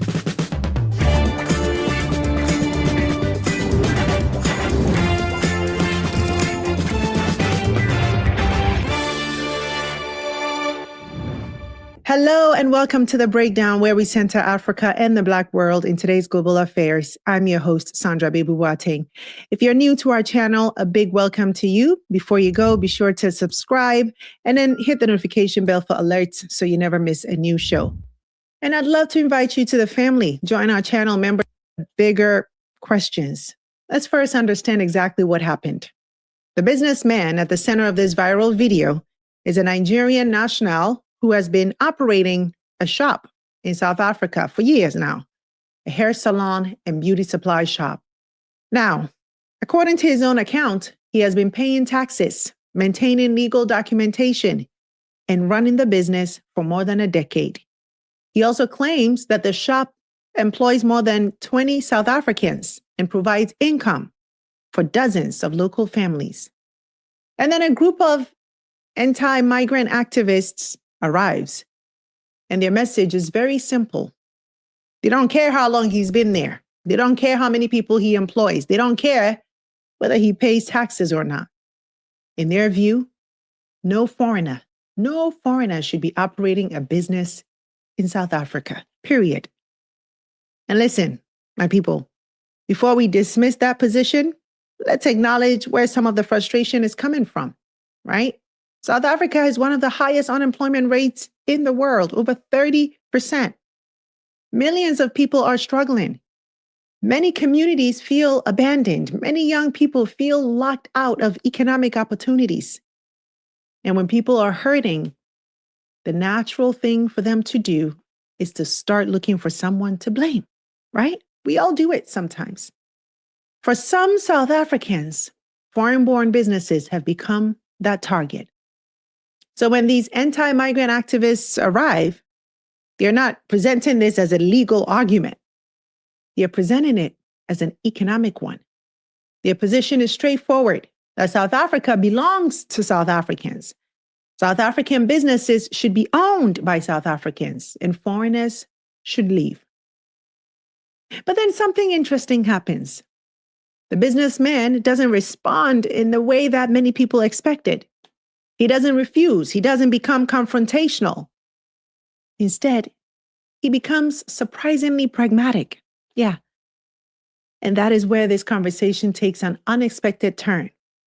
Because what follows is not just an argument about immigration. It's an argument about jobs. It's an argument about ownership. It's an argument about who creates opportunity and who gets to benefit from it. And so I want us to watch this confrontation or exchange, whatever you call it, in full. And then we're going to break it down piece by piece. Because buried inside this 5-minute video are some uncomfortable questions about South Africa's economy, immigration debate, and the future of the continent itself. Let's roll the tape. What I was trying to say, some of you are from here in Jerusalem. You know when the Chinese was running this shop. It was when the Chinese was running this shop, the Chinese have one worker or two workers. But since I started running this shop, I created an opportunity for about 20-something South Africans who are working here recently. You understand? I created the opportunity for about 30-something to 20-something South Africans who are working here recently. Am I lying? Am I lying what I'm saying? Am I lying? Am I lying? No, I have permits. Guys, let's keep it short. Yes. We don't want any foreigner to run any business here, including you. So today you're closing. We've been telling you. Today we're closing. Okay, I have about 20 South Africans working inside here. What about them? No. The matter of fact, who are running the place? South African must run the place, not you. Not you. But I have the document. I have the right to. We don't care. Now, my people, let's pause right here because the first thing that the businessman does is something very deliberate. Notice that he doesn't start by talking about his rights. He doesn't start by talking about xenophobia. He doesn't even start by defending himself. Instead, he starts talking about jobs. He says that before he took over the business, the shop was owned by a Chinese businessman. Yeah. And according to him, when the previous owner was running it, there were only 1 or 2 employees. But after he took over, that number grew to more than 20 South Africans. Now, whether the exact number is 23, 25, or 30 isn't really the point here. The point is the argument that he's making. He's essentially saying, I didn't take opportunity out of this community. I brought opportunity into it. And there's something else here that I don't want us to miss, right? Because the moment he mentions that the business was previously owned by a Chinese national, an uncomfortable question emerges. If you've been following this debate closely, you notice that the anger is almost always directed at other Africans, Black migrants. Yet, South Africa has business owners and investors from all over the world. Chinese-owned businesses exist. Indian businesses exist. European-owned businesses exist. American-owned businesses exist. But these anti-migrant demonstrations and attacks are almost always directed at African migrants. We finally moved from California to Pennsylvania, and it was the best decision we ever made, except for one thing. And I'll get to that part in a second because it almost ruined everything. Wow. But first, we left Los Angeles last August, and the change... That's all we see. And that raises an uncomfortable question. If the issue is foreign ownership, then why is the conversation so often focused on African foreigners? Because if the standard is that foreigners should not own businesses, then surely that standard should apply equally to everyone, right? Every foreigner. Now, that's not an easy conversation to have, but it's one that South Africa and frankly, much of Africa will eventually have to confront honestly. But then notice what the businessman does next.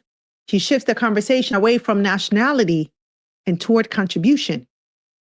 In other words, he's asking a very different question. Not, where am I from? But what have I actually built? His argument is simple. Judge me by the value that I've created. Judge me by the jobs that I've created. Judge me by the people that I've trained. And that is where this conversation becomes fascinating, because the activists don't challenge his numbers. They don't say the workers don't exist. They don't argue that the employees aren't South African. Instead, they immediately return to principle. They essentially say, none of that matters. We don't want foreigners running businesses here. And just like that, we're not talking about jobs anymore, are we? Let's keep going. I'm not running a saloon. I'm not running a saloon. I'm giving the South Africans the saloon. I'm running a trade shop. The saloon is being run by South Africans, not me. Listen. I'm running the trade shop. At the back of the shop, I created the saloon for the South Africans. Did I do anything wrong? You must call your boss. We must speak to your boss. So they've stated that you need to leave the country by the 30th of June. What's your take on that? When are you leaving? I'm a law-abiding citizen. I have all the necessary documents it takes to. I've run my business, pay tax for 18 years now. So I have the legal documents. I'm looking for the director for the government. If the government insists that I should close my shop and go, it's coming from the government direction. I will close and go. So you are ignoring this organization? I'm not ignoring the organization, but at the end of the day, the organization stated that they are chasing illegal immigrants. I'm not illegal. I've run a business. I have this company for more than 13 years. Paying tax, paying taxes, employing workers, training workers by myself. How am I doing something illegal at that perspective? Yeah. Is that illegal? Not at all. So that's what I have my confidence. I'm ready to go. Now, my people, this is where the conversation takes another important turn.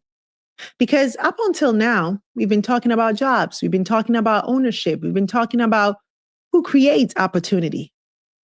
But now the discussion shifts to something even more fundamental: the rule of law. Listen carefully to what the businessman says. He says, I've been paying taxes for 18 years. I have all the necessary documents. If the government tells me to close and leave, then I'll leave. Now, whether you agree with him or not, that's a very important distinction. Because notice what he is not saying, right? He's not saying I don't have to obey South African law. He's not saying I am entitled to stay no matter what. In fact, he says the exact opposite. He says, well, if the government determines that I should leave, then I will leave. What he is challenging is something else entirely. He's challenging the idea that a private organization can simply walk into a business and decide who stays and who goes. And that matters, because the moment that we move away from the rule of law, we enter very dangerous territory. Today, it's a Nigerian businessman. Tomorrow, it could be a Zimbabwean. The day after, it could be a South African citizen who somebody decides doesn't belong. The question is not whether a country has the right to control immigration. Every country does. The question is, who enforces that right? Is it the government? Or is it whoever shows up with the loudest voice? Now, you should know that South African law does allow private citizens, under very limited circumstances, to detain or arrest someone. Yes, Section 42 of the Criminal Procedure Act actually gives citizens certain powers in specific situations. But the law has always been controversial for this exact reason, for exactly what's playing out right now, right? Because it creates room for vigilantism, wrong arrests, and confusion about when private citizens can and cannot intervene. And that's exactly why governments normally reserve immigration enforcement for the state, because determining whether someone is legal or illegal requires documentation, requires due process, requires investigation and legal authority. And this is where the businessman makes what may be the strongest argument in the entire exchange. He says, your organization, says it is targeting illegal immigrants. I am not illegal. I'm 52 years old. Last month, I caught my wife crying in the bathroom because I couldn't get hard in bed. She wouldn't even look at me anymore. We're basically roommates. So I tried everything. Now think about that. Because if the stated objective is to remove undocumented migrants, and someone presents legal documentation, has paid taxes for nearly 2 decades, operates openly, employs South Africans, and has been known in the community for years, then the conversation immediately changes. We're no longer discussing illegal immigration. We're discussing something else. Because if legality is no longer the standard, then what is? Nationality, place of birth, identity? And that distinction matters a lot. Let's keep going. What I'm telling them, I'm ready to go close. Even today, what I'm begging you guys is, get me a South African who feels capable to manage this shop. I have 30-something workers here, South Africans, who, if you close this shop, they will be displaced. I want to make sure that while I'm going, they're in good hands. You give me money for my socks and everything, I will leave the shop for you. I'm even tired of all this harassment there and there. Everyone is tired. So I'm not arguing to go. My own problem is that I have trained workers over the years, for more than 13 years. It's a hard work to train good workers. They are here, a number of them. If I close and go, what about their fate? I told them several times, can you manage the shop? They said, no, the rent is expensive. Okay, calm down for me. I'm not going. I'm not leaving you guys behind. As long as I get somebody who is capable to manage this shop as South African, I will go. I'm ready to go. In short. My people, this is the moment that really hit me. Yeah. Listen carefully. Listen very carefully to what happens here. After all the back and forth, after all the accusations, after all the demands for him to leave, the businessman says something very unexpected. He says, well, I'm ready to go. Not next year, not after a court case, not after an appeal. Today, I'm ready to go. In fact, in a very Nigerian way. He says if that's what South Africa wants, he is prepared to close their shop and leave. And this is where the entire conversation changes. Because once again, he doesn't ask about himself. He asks about the workers. Get me a South African capable of managing this shop. What happens to the 30 South Africans working here if I leave? My people, that is not an immigration question. That's an economic question. And there's a difference, a very big difference, because removing a business owner is one thing, but replacing a functioning business is another. Notice what he's saying. He's not simply talking about a building. He's talking about something else. He's talking about knowledge. He's talking about relationships. He's talking about experience. He's talking about a business that has been operating for more than a decade. He's talking about workers that he says he has personally trained over many years. Knowledge. And whether you agree with him or not, he's forcing everyone in that conversation to confront a reality that often gets ignored. Businesses do not run themselves. Jobs do not magically sustain themselves. Someone has to manage inventory, right? Someone has to negotiate with suppliers. Someone has to pay rent. Someone has to make payroll. Someone has to absorb the risk when business is slow. And that's why I think one of the most revealing lines in the entire exchange is when he says, I asked some of them if they wanted to take over. I asked some of my workers if they wanted to take over. And they said the rent was too expensive. Think about that. Because for years, much of this debate has been framed around jobs and ownership, right? Who owns the business? Who controls the business? But ownership comes with responsibility. Ownership comes with risk. Ownership comes with costs. And what this businessman is essentially saying is, if you want me to leave, fine, but show me the plan. Who takes over tomorrow morning? Who keeps these workers employed next month so they can feed their families? Who pays the landlord? Who keeps the lights on? Who? Show me the plan. Let's keep going. You understand, boss? So what I'm saying is that you as a person take an assignment. Get me somebody who's capable. No. To manage the shop. Let me explain something to you. All right, bro. Okay. What we say, we don't want any foreigner to run any business. So if you close now, it's none of your business whether this shop is opening or not. It's none of your business. What about those South Africans who are working here? Who has the right? It's not your concern. It's not when you see. No. It's not his concern. Who is he? Who is he? It's not your concern, brother. So you are like a criminal here. We are not allowed to run any shop. We are the criminal. Yeah. So we want all these people to live there and close. Now, we've been telling you.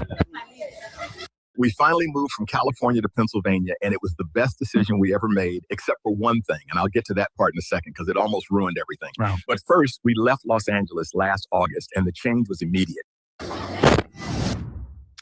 Now, my people, this is the moment where the masks come off. Because after the businessman spent several minutes talking about the workers, the jobs, the business, and what happens next, listen carefully to the response. The activist says, well, if you close now, it's none of your business whether this shop opens or not.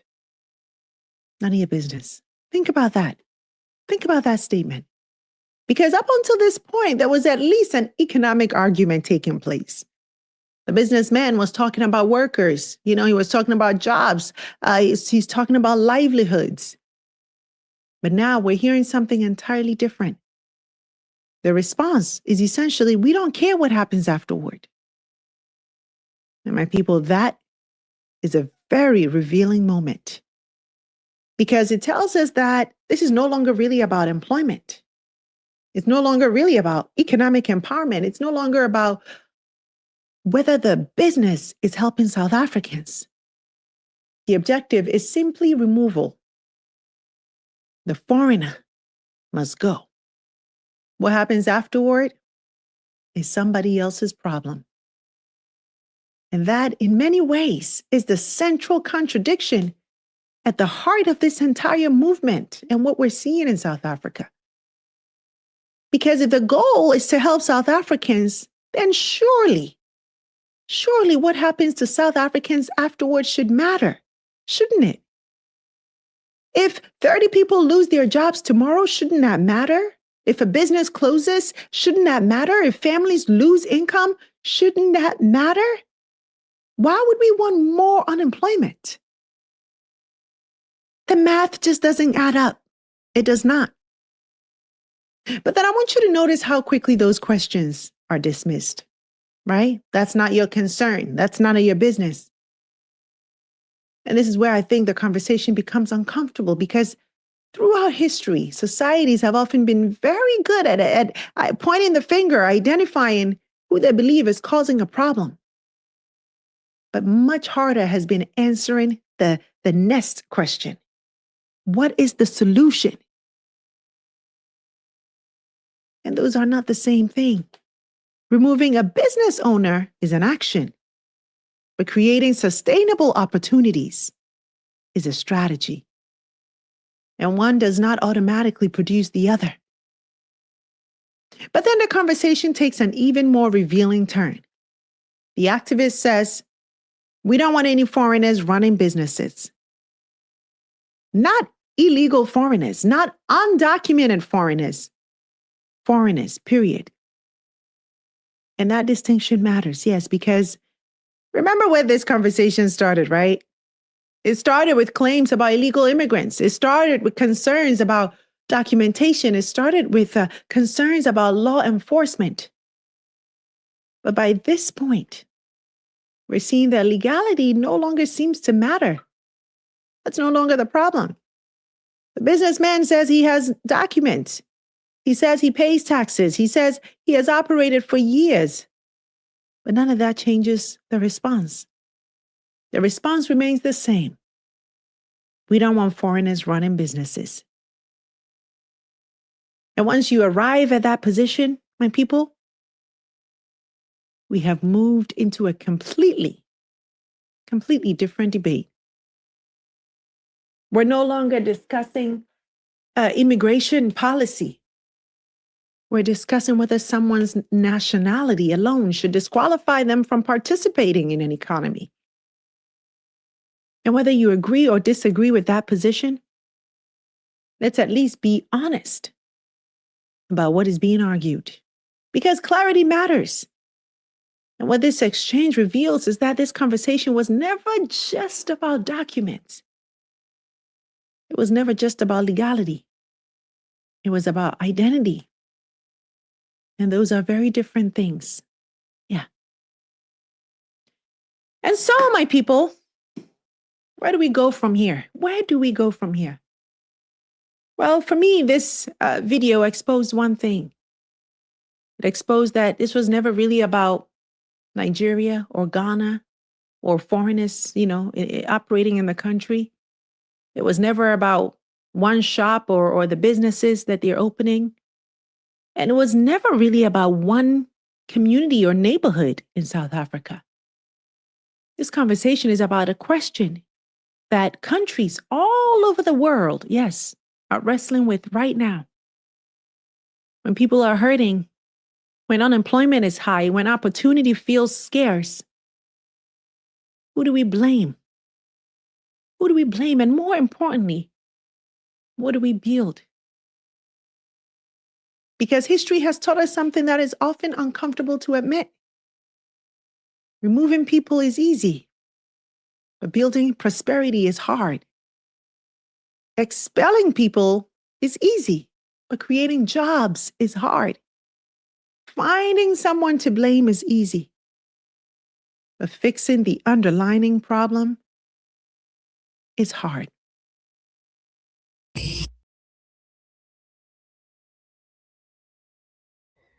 All right, folks, you have listened to what she said. I'm not going to add anything before I take away her thoughts. But again, you be the judge from what we've been showing up to now, right? You be the judge and see what's happening in South Africa. If African take a stand, it doesn't mean African hate. So let me put it this way. If Black African take a stand, if Black people worldwide take a stand, it doesn't mean African hate South Africa. It's a message and a protest that have been sent to South Africa. Saying those things that you have seen, right? What is happening there? Do you think we will still come out here and can say, hey, South Africa? That is a colonial mindset. It is not about migrant. All right? It is not about migrant. Like the lady said in the video, very clearly. Just how they have Black businesses in South Africa who came from other places, it's the same way they have American businesses, Chinese, Indian, European. But why are they not in the conversation? Why are they not part of the conversation? Why are they not being rent out? Why are their shops not being looted? Only Black Africans from other Africans nation.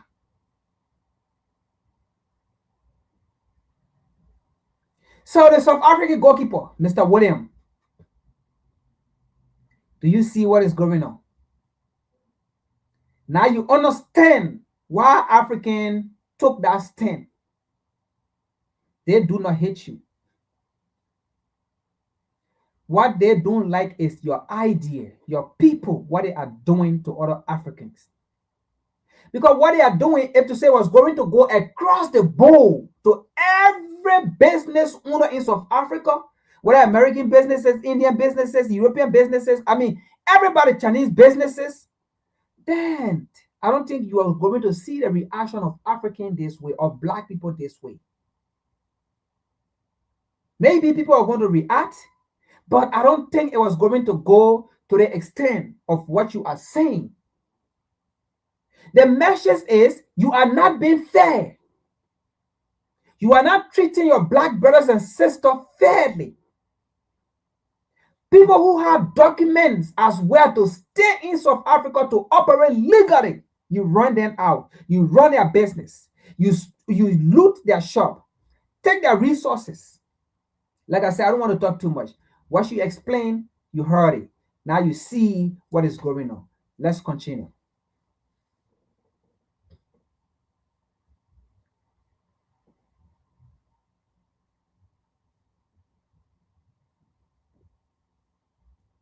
Things are spiraling out of control in South Africa. So I need you to hear this. A woman named Dolinda Mabunda was inside her home in Mossel Bay, South Africa on Friday night when it happened. She said, and I'm quoting her directly, "We were still inside when people started burning down our house. Still inside. They did not wait for her to get out. They set the house on fire while she was still in it." By Monday morning, the Mozambican government confirmed that 5 of its citizens were dead. 7, if you count the 2 who died in. So sorry for stopping the video. So you see, this lady that house got put on fire and house got burned, she's from Mozambique. And currently as we speak, the Mozambique government have said about 5 of their citizens are being killed by South Africans in South Africa due to this. Just Mozambique alone. There are other nationalities, there are other nations, there are citizens, there are people have been unalive in South Africa. And you want for African, all these things going on for African to come and say, oh, we support South African, we do this. Where is that solidarity? Where is that unity? And then people come and say, oh, Pan-African is there. Oh, why we not support South Africa to the World Cup? No. Pan-African is alive. And that is why you saw a continental protest against South Africa. How can you have a continental protest against South Africa and say Pan-African is dead? Why African did not support South Africa? You see a worldwide black unity against South Africa, protesting against South Africa and sending the message to the world. And he said Pan-African is dead. No, what you saw was Pan-Africanism. In no time, everybody came together and said, no, South Africa, you are wrong. That is Pan-Africanism. Because we send the message to South Africa.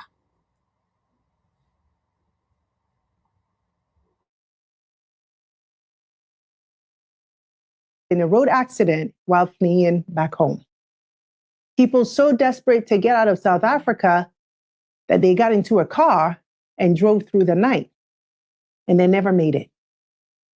And on Tuesday, while Mozambicans were still being sheltered in safe houses in the Western Cape, while repatriation flights were being arranged, while families were counting their dead, President Cyril Ramaphosa stood up in Parliament and said this: "We must never give in to violence, to xenophobia, and to vigilantism." My people are already dead. And so today we're doing an urgent update. What exactly happened in Mossel Bay? And why does the death toll depend on who exactly you ask? How far has this violence actually spread? What is Ramaphosa doing versus what he's saying about it? And why, after 18 years of this exact same cycle, why does South Africa still have absolutely no answer for it? My people. So you see that people are dead. Going to people's home, putting their houses on fire. This is South Africa. And then,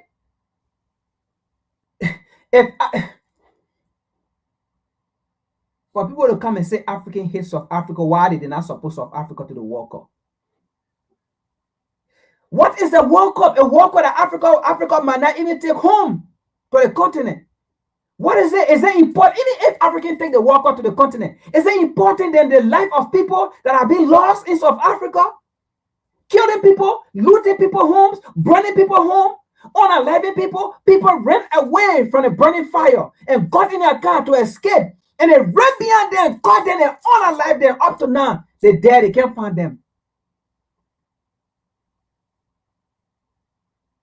So supporting South Africa to the World Cup is more important than what is going on in South Africa against African people. We are not hypocrite. In our manner, we are not hypocrite.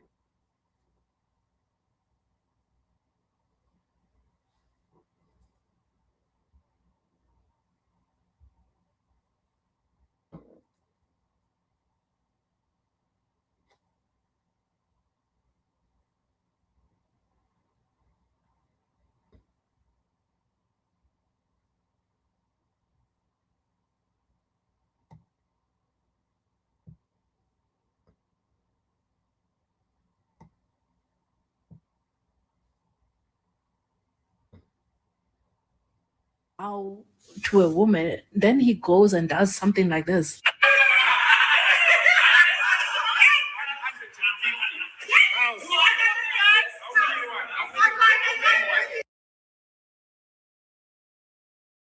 So, by the way, that is one of the leading protesters who put people together in South Africa.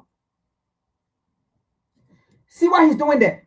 He hit his own people, but he's backing the colonizer, the Mzungu, on his knee with flour, begging her to come to South Africa, for them to come to South Africa. And he got humiliated. They laugh at him. And they did not even accept the flour. And he's buying down on this lady, begging her to accept the flour. And the platform of him laugh at him. Hey, Negro, what are you doing down there? Hey, nigger, what are you doing? Hey, you slave, what are you doing down there? You think about running out Africans, killing Africans, unaliving, burning their home, going to hospital, closing down hospital. You think about doing that, you will come here and we like you? You know, the most disgusting part about it is, there is a place in South Africa where it said no black allowed. No South Africans, black South Africans are allowed. White only. 2026, it still exists. On the South African land, these idiots are not going there. There are places in South Africa right now where businesses are there. Black people cannot go there to shopping. Black people cannot venture there. These idiots are not going there.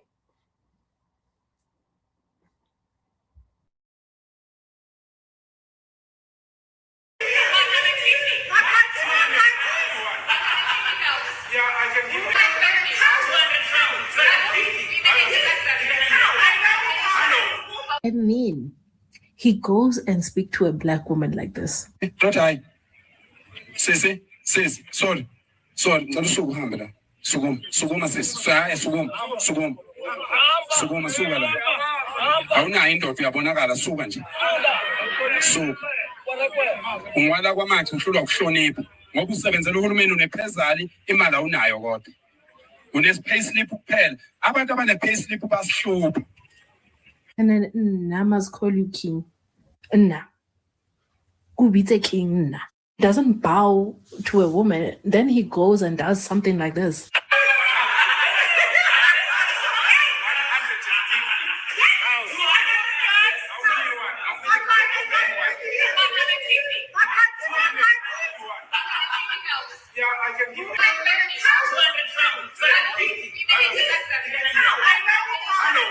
I mean, he goes and speaks to a black woman like this.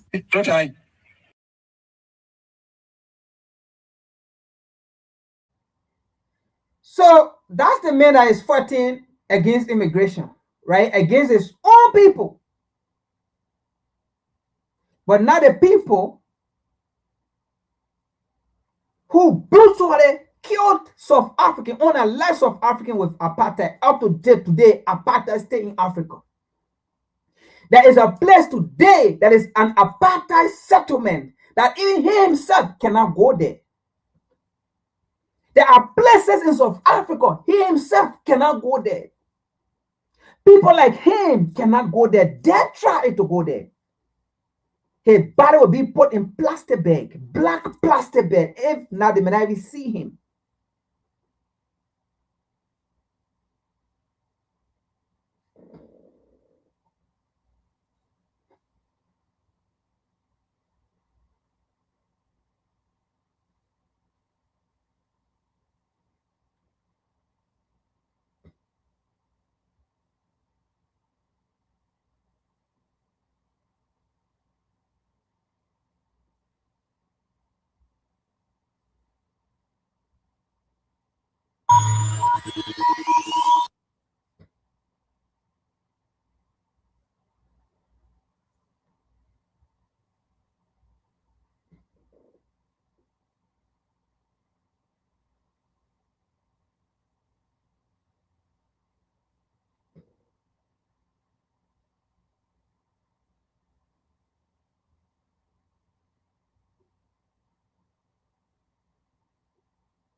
You are very ignorant.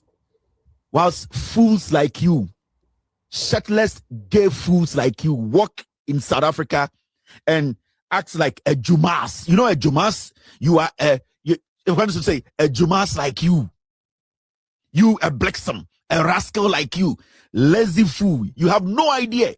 Your horizon is bleak. This is fucking 2026.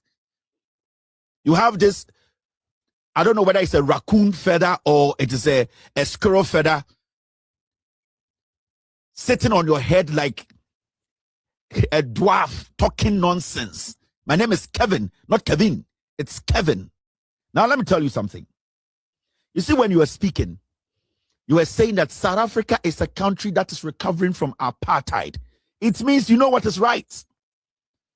What is apartheid? Apartheid is when you people, your grandfathers and fools like you, were treated like animals and slaves on your own land or in your own land. That is the apartheid. People like us felt bad for you when Nelson Mandela was crawling around Africa asking for crumbs to come and save fools like you, your grandfathers and your mothers. Why didn't Nelson Mandela stay in South Africa for lazy people like you to work and donate money for you people to contest in the name of ANC? You are stupid. You are very bleak. You are very ignorant. Oh, South Africa is recovering from apartheid. So who should be your enemy? It is the white man who has the plantation, who calls you guys dues. They call you people Blixum. They call you people cack shit. They call you Bavians, and which means baboons. Those are the people who are supposed to be your enemies, not your fellow African man with a black skin like you, cockroach. You are recovering from apartheid and you still don't know your enemy? You are recovering from apartheid. At least Ghana has been free for 69 years. I saw you show some videos when you were talking, put some pictures of some bad roads in Ghana. We understand. We are not super developed. We are doing our best to develop. But what about you? The first time the ANC came into office, what has the ANC, the Black Party, done for you? A shirtless fool like you. You are a basic Bavian. You are a Bavian. You are a raccoon. You have no idea of what you are talking about. If you know South Africa is recovering from apartheid, then you should know what to do. Then you should know your enemy. Then the black African can never be your enemy. Nobody ran from their country to come to your country. There are people living in your country from other parts of Africa who are instilling knowledge in fools like you, black fools like you, who don't want to learn. Open your horizon. Understand how the world works. Have you been traveled before? All that you live on is some dirty pussy and some pap and some vorse. And that is all. You rob people of their properties. Every year you make South Africa, you have only two kinds of weather. You have winter, you have robbery day and weather, and then you have a winter summer. The foolishness of a foolish South African, we are trying to educate you. You are very daft. And I don't think you have even traveled out of South Africa before, because you don't have the confidence to understand that you can live with other people. So you are so bleak. You are so bleak. You are so ignorant. I have lived in your country for 2 years, and I know how some of you people live. You live like dogs. If you want to go out and hunt for humans, go and hunt for the white man who turned your mothers and your fathers into slaves, who took your land from you, who basically named every state in their own language. You are the slave. You are a modern day slave. Your jailer is the white man in South Africa. So I saw you showing some videos. Oh, look at Ghana. You can't even say Ghanaians. We are Ghanaians. Ghanian. Ghanaians, not Ghanaians. Foolish people. You don't even understand how to put letters together. We are talking about the silly actions you people are putting across. Even your own neighbors, Zimbabweans, Mozambicans, people from Lesotho are supposed to be your brothers. You chase them. You hunt them. Are you fools? We are correcting you people. Then you foolishly turn around and say Ubuntu. Ubuntu to who? You live in that country like dogs. You see the whites? That is why they are making money out of you. That is why they are making laws for you people to live like slaves. Because the only thing you people can fuel you is alcohol. That is the only thing that fuels you people. You are lazy. You are daft. You don't learn. Let me show you. So many people around the world don't know how you black South Africa. See, you are stupid. You are very bleak. You are very ignorant.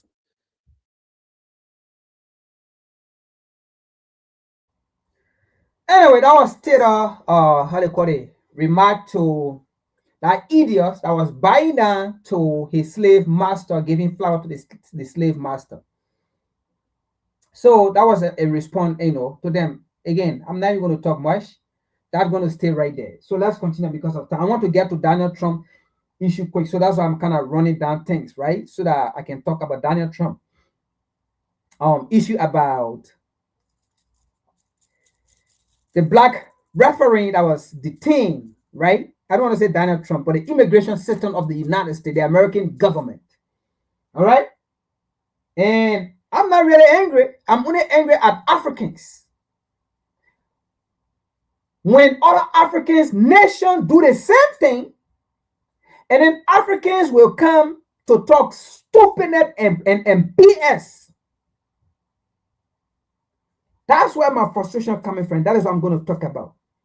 I don't have problem if the American immigration system send an African referee back. Look, I can sit here from now to Judgment Day. I don't have power to bring that man back. All right?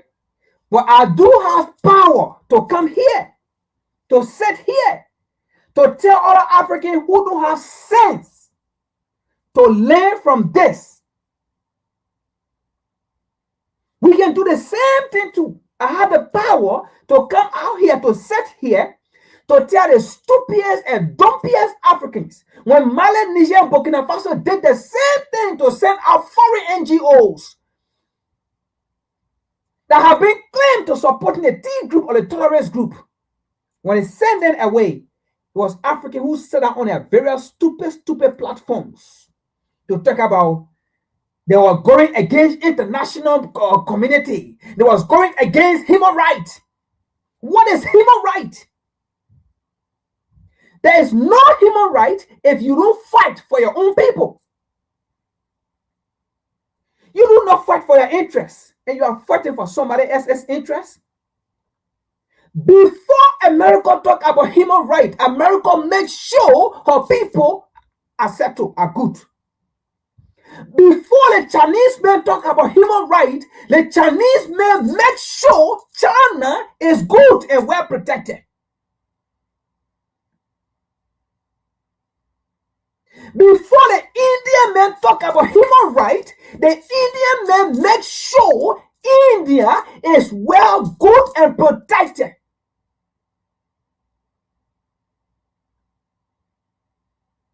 Before the Englishmen talk about human rights, the Englishmen make sure the Buckingham Palace is well secure, protected. The Englishman is protected. So henceforth, if everybody in the world Their human right is first based on the safety of their people. Why can't Africa do the same thing? Do you think I'm going to come in and sit there and tell you, say, oh, the immigration system of America was wrong from sending an African referee or Oman back home? I know how it feels. Actually, he shouldn't have been sent back. But I do not have power. But what I can do here is to come here to educate Africans, see what happened. What comes from out of it? Nothing. So we need to do the same thing too. It doesn't matter. We have all these foreign bases on the African continent. Why should we have them there in the first places? Or in the first place? That is what I'm here to talk about. To tell you, you see what they did? Why can't you do the same thing too? And you have all these foreign bases. And these foreign bases, your own government in those countries cannot check them, cannot make them. What do you see? A man that was picked by FIFA. All he had was his document and few packet change. Immigration system did not say this man, they caught him with drugs. Immigration system did not say they caught this man with arms coming to the U.S.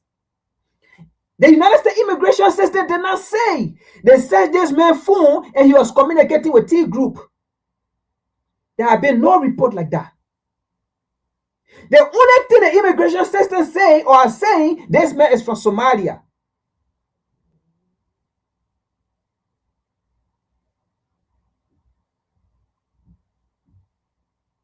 Did you see that?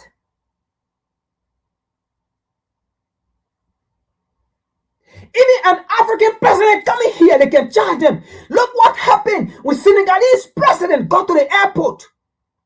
They scraped them naked. Now, I'm not saying they took all their clothes, but I would say they scraped them naked.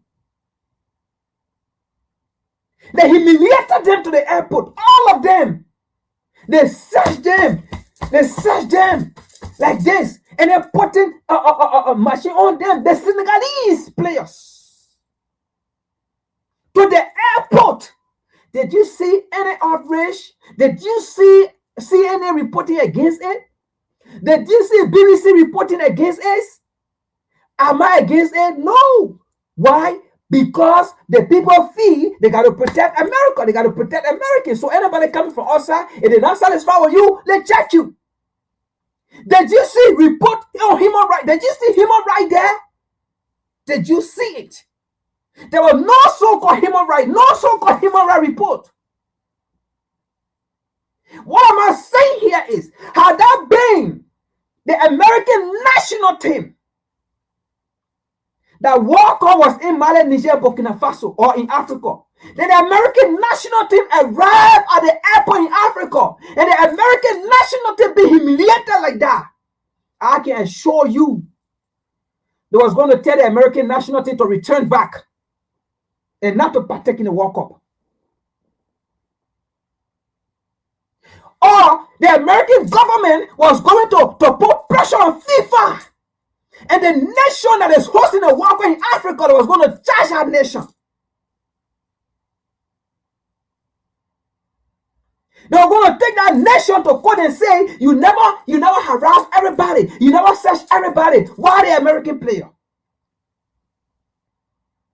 Had it been an English player, the World Cup taking place in Africa, and that happened, they go in Africa and they charge the African player right to the airport, humiliate them, they charge them like that.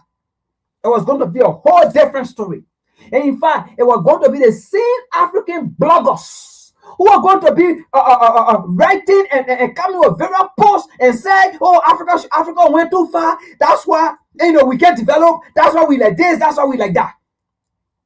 The African bloggers was the one going to be talking for their slave master.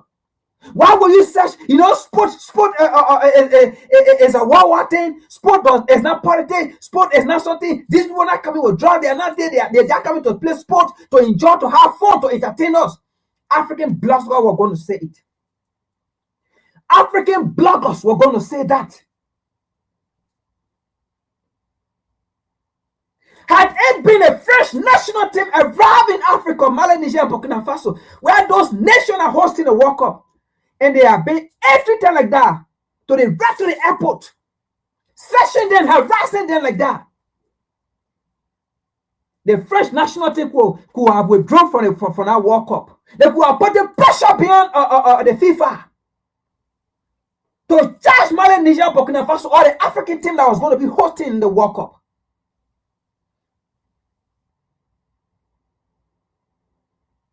FIFA president was never going to say, I don't have, FIFA does not have, how they call it, power over the Malian immigration system. They were never going to do it. But because you Africans always think like idiots, you Africans always think that you are inferiors.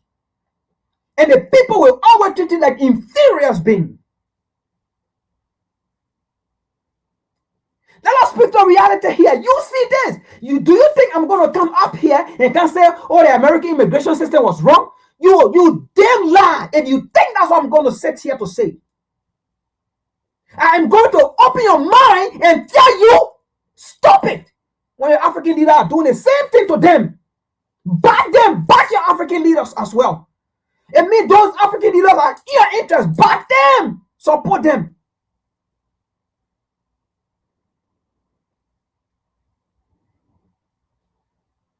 If the American immigration system send the African referee back, that's what they feel. They feel they are protecting America. They feel maybe that man was not safe here. And that the same thing the Sahel nation did when they found out that foreign organizations were supporting the T group, as they said, as it was alleged. They were sending information to the T group. They were sending sophisticated information, communicating to the T group against the nation. When they found out they sent these people out, it was the same African continent, the same African people who stood against Mali, Niger, Burkina Faso and said it was against human rights. You think America get time for human rights? You think England get time for human rights? They only talk about human rights if it is not in their favor. They only come in with human rights if it's not in their favor. Then they will use you to talk about human rights. Then they will quote all the United Nations Article 1, Article 2, because they want you to be involved to go against their own people. It is about time now we see the reality. It is about time. That's why Malcolm X said, wow, when the white man do something is right, but when the black man do the same thing is wrong. Because we are not united. We are the same people. We come and be going against that person. Meanwhile, the white man just did it. Meanwhile, other people just did it. And they see nothing wrong with it. Absolutely nothing. But when we do it, then it is problem. You know why? Because we are being fooled and we accept to be fooled. All our decision must come from Europe and America. Even our governmental system. They should tell us how our government should run. They should tell us how our economy should run. They should tell us who is the best person for our nations to rule. They should tell us which company is the best for our resources. And that's why Mali, Niger, and Burkina Faso said, no, this is a BS. We can do our own thing. Who have gone to America? Which one of the African leaders have gone to America and tell American people, this leader is your best leader. This person will serve your interests. Which one of the African leaders or African journalists or people have gone to America, Europe, Asia, China, or Australia and tell them which political party is the best political party for their people, or which organization should be the best to mine their resources and if you need to have some? Which one? But only the dumpiest Africans, the stupidest African will sit down there.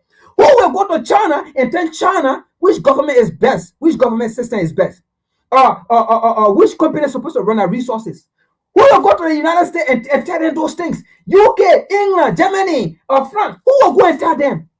Only poor and stupid, dumpiest Africa with our low mentality of thinking. And then when we come here and they want to bring knowledge, and then our own people who knows nothing but feel they know something will come and sit there and they blah blah blah blah blah blah blah blah blah blah. We offer that again.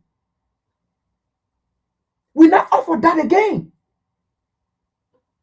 Why we come here and say the American immigration system was wrong for sending African referee back just because from Somalia? Do you think they really get time? Their decision have been made and they stand by it and they believe it. And they are firm believer of their system. They believe it. They felt it was the best. It was protecting their interests. You think they care? And they will come and do it the next day again and they do it again and again and again. They will continue to do it. We can apply the same damn thing as well. And that is why Mali, Niger, and Burkina Faso are taking a stand. That is why we need to support those people.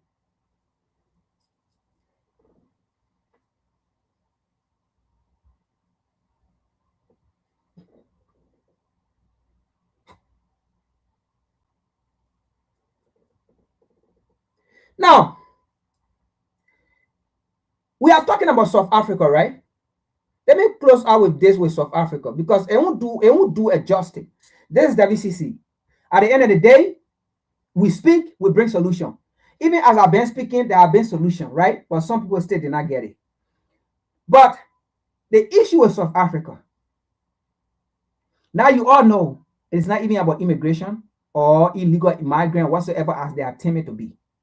Now, if South Africans have the solution, a South African from the EFF who work in the government, who is part of the parliament in South Africa, talk about the solution. Not me, I'm bringing a solution to you people.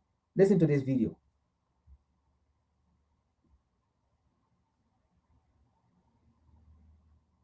Hopefully I found it.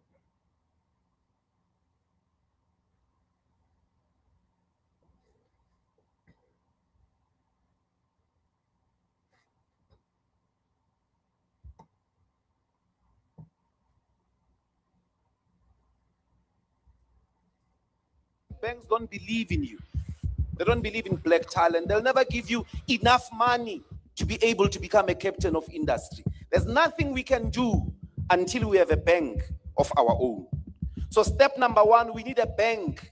And that bank must become a state bank. That is going to give you, that is going to waste money on you, like the apartheid government did on Afrikaners. That is going to give you funding, give you 40 years minimum, like Toyota. The story of Toyota, which at the moment, there's no village in the world without a Toyota in the world. But if you look at the story of Toyota, it was properly supported by the state for 40 years until it became the giant that it is. It's the story of a number of companies. The strongest agricultural sector in the world is in the United States, but is the most protected from international competition. We cannot give up on the state because the ANC destroyed it. It is the only thing you have as black people. You can't fold your arms and all go into a mode of condemning government. It is the only shield, it is the only gain of the liberation movement. We've got to build state capacity. We've got to use the government. We've got to use the state to transform our lives. White people are not going to develop you. White people are not going to save you from poverty. If you don't know, the last 30 years is evidence. White people themselves, to become the rich people that they are, used the state. They could have made it without the state. They were protected by the state. They were funded by the state. They were given all types of opportunities by the state. You have to save your state. Don't surrender it to corrupt people. Don't surrender it to people who don't believe in black talent. We've got to save the state and strengthen it.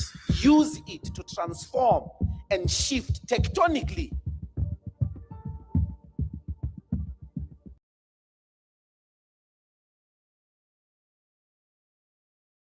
Now, that was a South African speaking. He's a member of parliament. At the same time, he's part of the EFF. Most of the song you see EFF be singing, most of the time he composed those songs. He's a very, very good singer and at the same time a politician. Very good singer. A very good musician, you know. He sings, he's good. So he's the one that spoke right now, right? That's a solution to the South African problem. Because that idiot was talking about we're running out immigrant so that we can fix our system. That's a system right there. This guy just spoke about the bank, the economy. The bank is the economy, or the economy is the bank. Which other way you can put it? That's a system right there. You know what he said? When apartheid it was even apartheid in quote when it was ending, it have not yet ended, right? Or it have not yet ended. But in quote, when apartheid was ending, what happened? White people control the economy at that time. They control the bank. What did they do? They put money into white businesses. They put money into white farmers. That is why today 9% of the population have 90% of the land. 9% of us, white people in South Africa have 90%. That's where those things came from. So when they saw it, no, a black man is about to be president. We control the economy. We have to put money into these places so we can own these places. And that's what this man was talking about. White men will never change South Africans' life. And that goes beyond the African continent. It will never, ever happen. And Mali, Niger, and Burkina Faso have recognized that. And I'm so glad 90% of their citizens understand that. And 90% of their citizens, both home and abroad, are supporting Mali, Niger, and Burkina Faso. Even the diaspora Africans. Oh my God. This is the unity that Gavi talked about, not Gavi, but J. Hugo talked about. Negro unity is a threat. Did you understand that? So you so-called black South African running beyond your African brothers and sisters thinking that that's how you're going to fix your system. Those people you're running beyond, they are oppressed just like you. They do not even control 1% of the South African economy. Do you know the percentage of the South African economy they control? 0.0000000.0000000.0000000.1. That's what they control in your economy. So they do not even control 1% of the economy. They control 0.000.00000.00000.00000.00000.00001. That's what they control. And you sit down there, we're running our immigrants, these legal immigrants, so that we can control our economy and our system. Do you understand the system? Let me tell you who run your system. Let me tell you who run your system. Let me tell you who run your system. And let me tell you who are your enemies. The people you're running out are not your enemy and are not the people that run your system. These are the people that run your system. Let me tell you, watch this video. These are the people that million Africans. You must never forget that 18 million Africans were taken from the eastern part of Africa into the Arab world, and men were castrated. We must never forget that. We must never forget that over 12 million Africans were taken to the Caribbean, taken to Europe and America. We must never forget that. We must never forget that in Southern Africa, the apartheid regime was underwritten through verses from the Bible by the Dutch Reformed Church. We must never forget that. Upon a theology based in the Bible. Fact. You must never. So, these are the people that control your economy.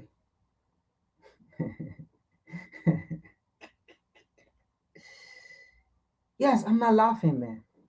These are the people that control your economy in South Africa. Don't be stupid and dumb.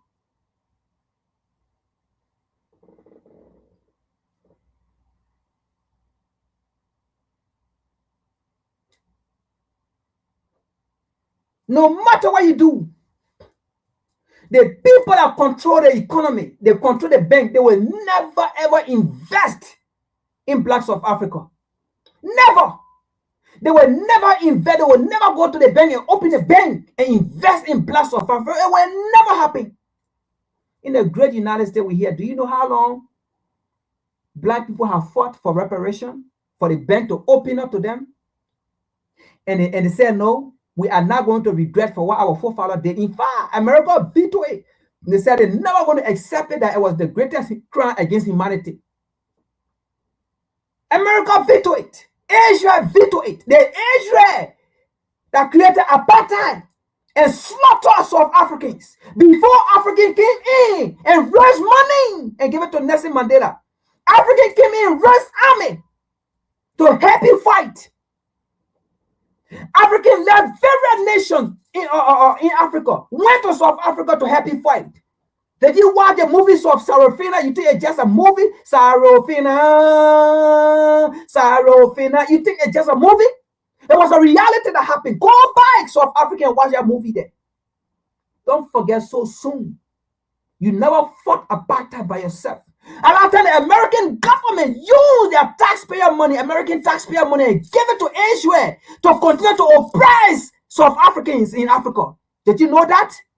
It was Africa who raised money, Nigeria, Ghana, even Liberia hosted Nelson Mandela and gave Liberia a home to Nelson Mandela and said, this is your home. Do you know that? When Nigeria then raised money here, while America was raising American taxpayer money to give it to Israel to continue the apartheid regime to slaughter Africans, Nigeria was raising money. Ghana was raising money. Your neighboring country that couldn't raise money, their citizens, their people were coming, joining South Africans to fight the Dutch, to fight the British government, the apartheid government, to fight the Israeli government, the apartheids. Don't forget so soon, those people are your enemies. So when you see African protestants supporting Mexico, not because they wanted to support Mexico. Africans are angry that you have forgotten so soon.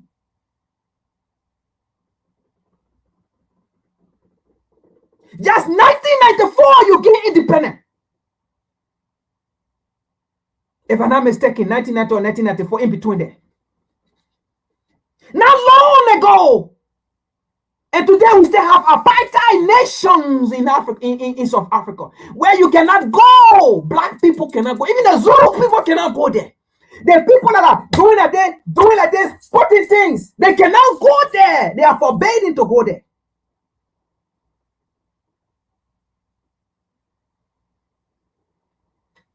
You're not fighting those people.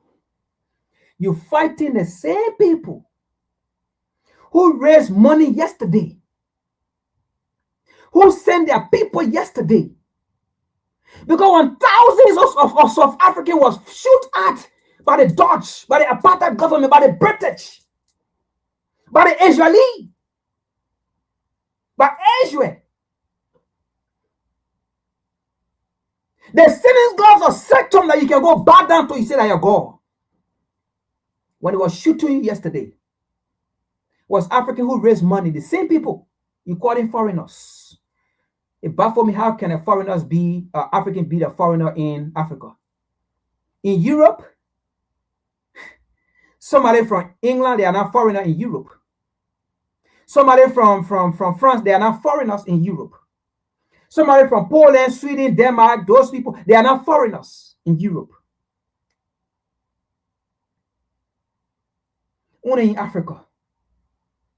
That the colonizer will always make us to think because we have brainless brain.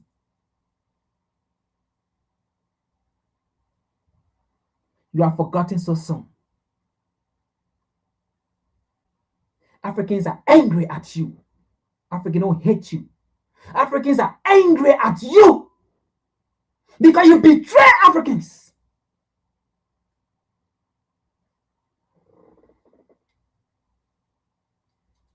And what is coming? Oh my God. My God. What is coming for blacks of Africa?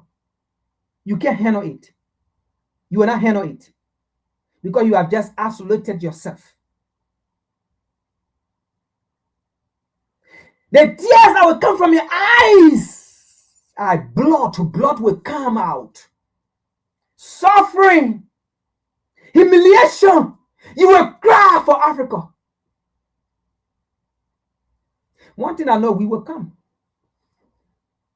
Yeah, I can see it. We're going to come. But we will allow you suffer. You will die enough in numbers before African come. Don't take it to be a joke. Don't think I'm sitting here behind TV and I'm just talking. It's already manifesting. It's coming. I told you previous podcasts that I saw it. I saw it.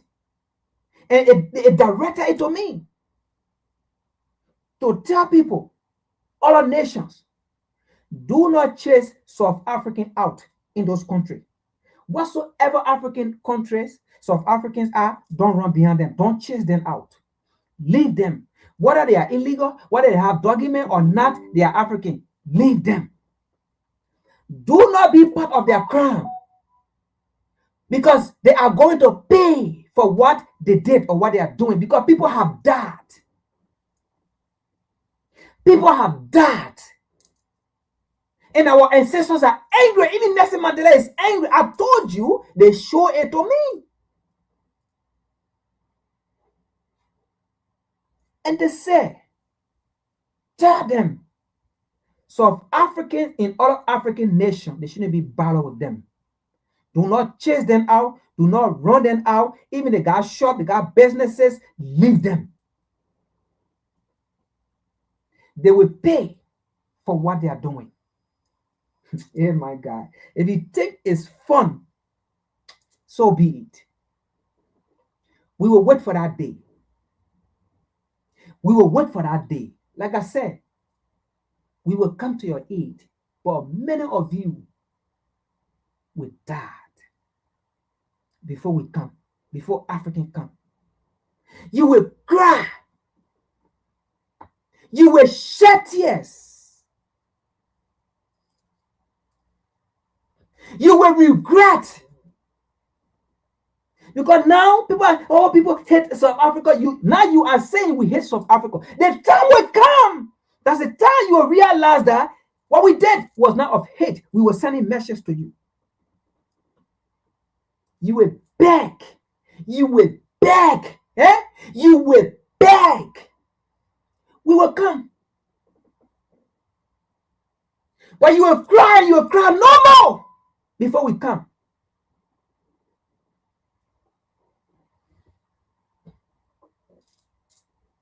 Take it to be fun.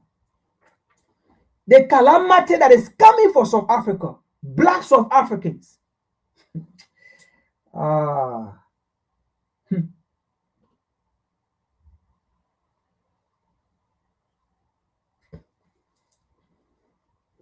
You still have time to make it right with the people you chase out, with the people you kill. Their family, the grieving one are there. You still have time to make it up if you can. But if you are so stubborn and adamant, keep saying African hates South Africa because they did not support you to the war. Keep going with that narrative and hold on to it. Oh my God. Oh my God, the thing that is coming, if only you can see it.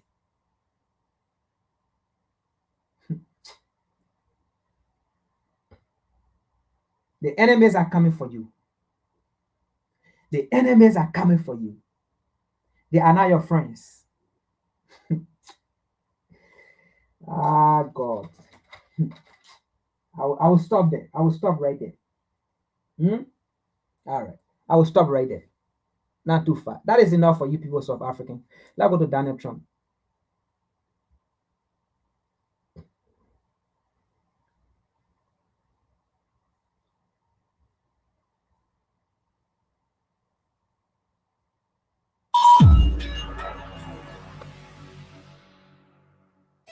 last night in front of 70,000 people at SoFi Stadium in Los Angeles.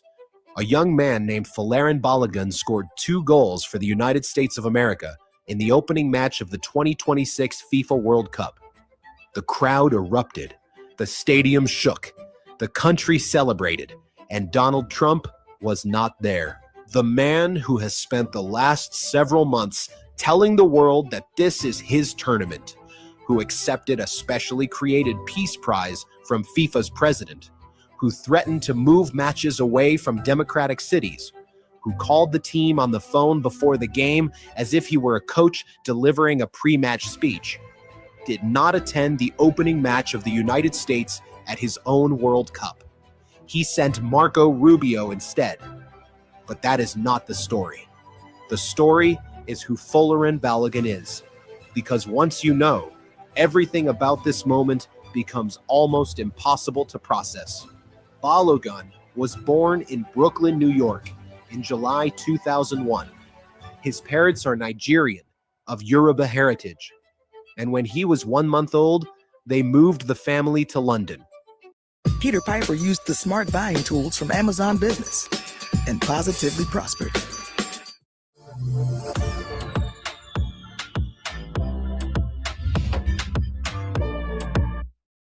He grew up in England.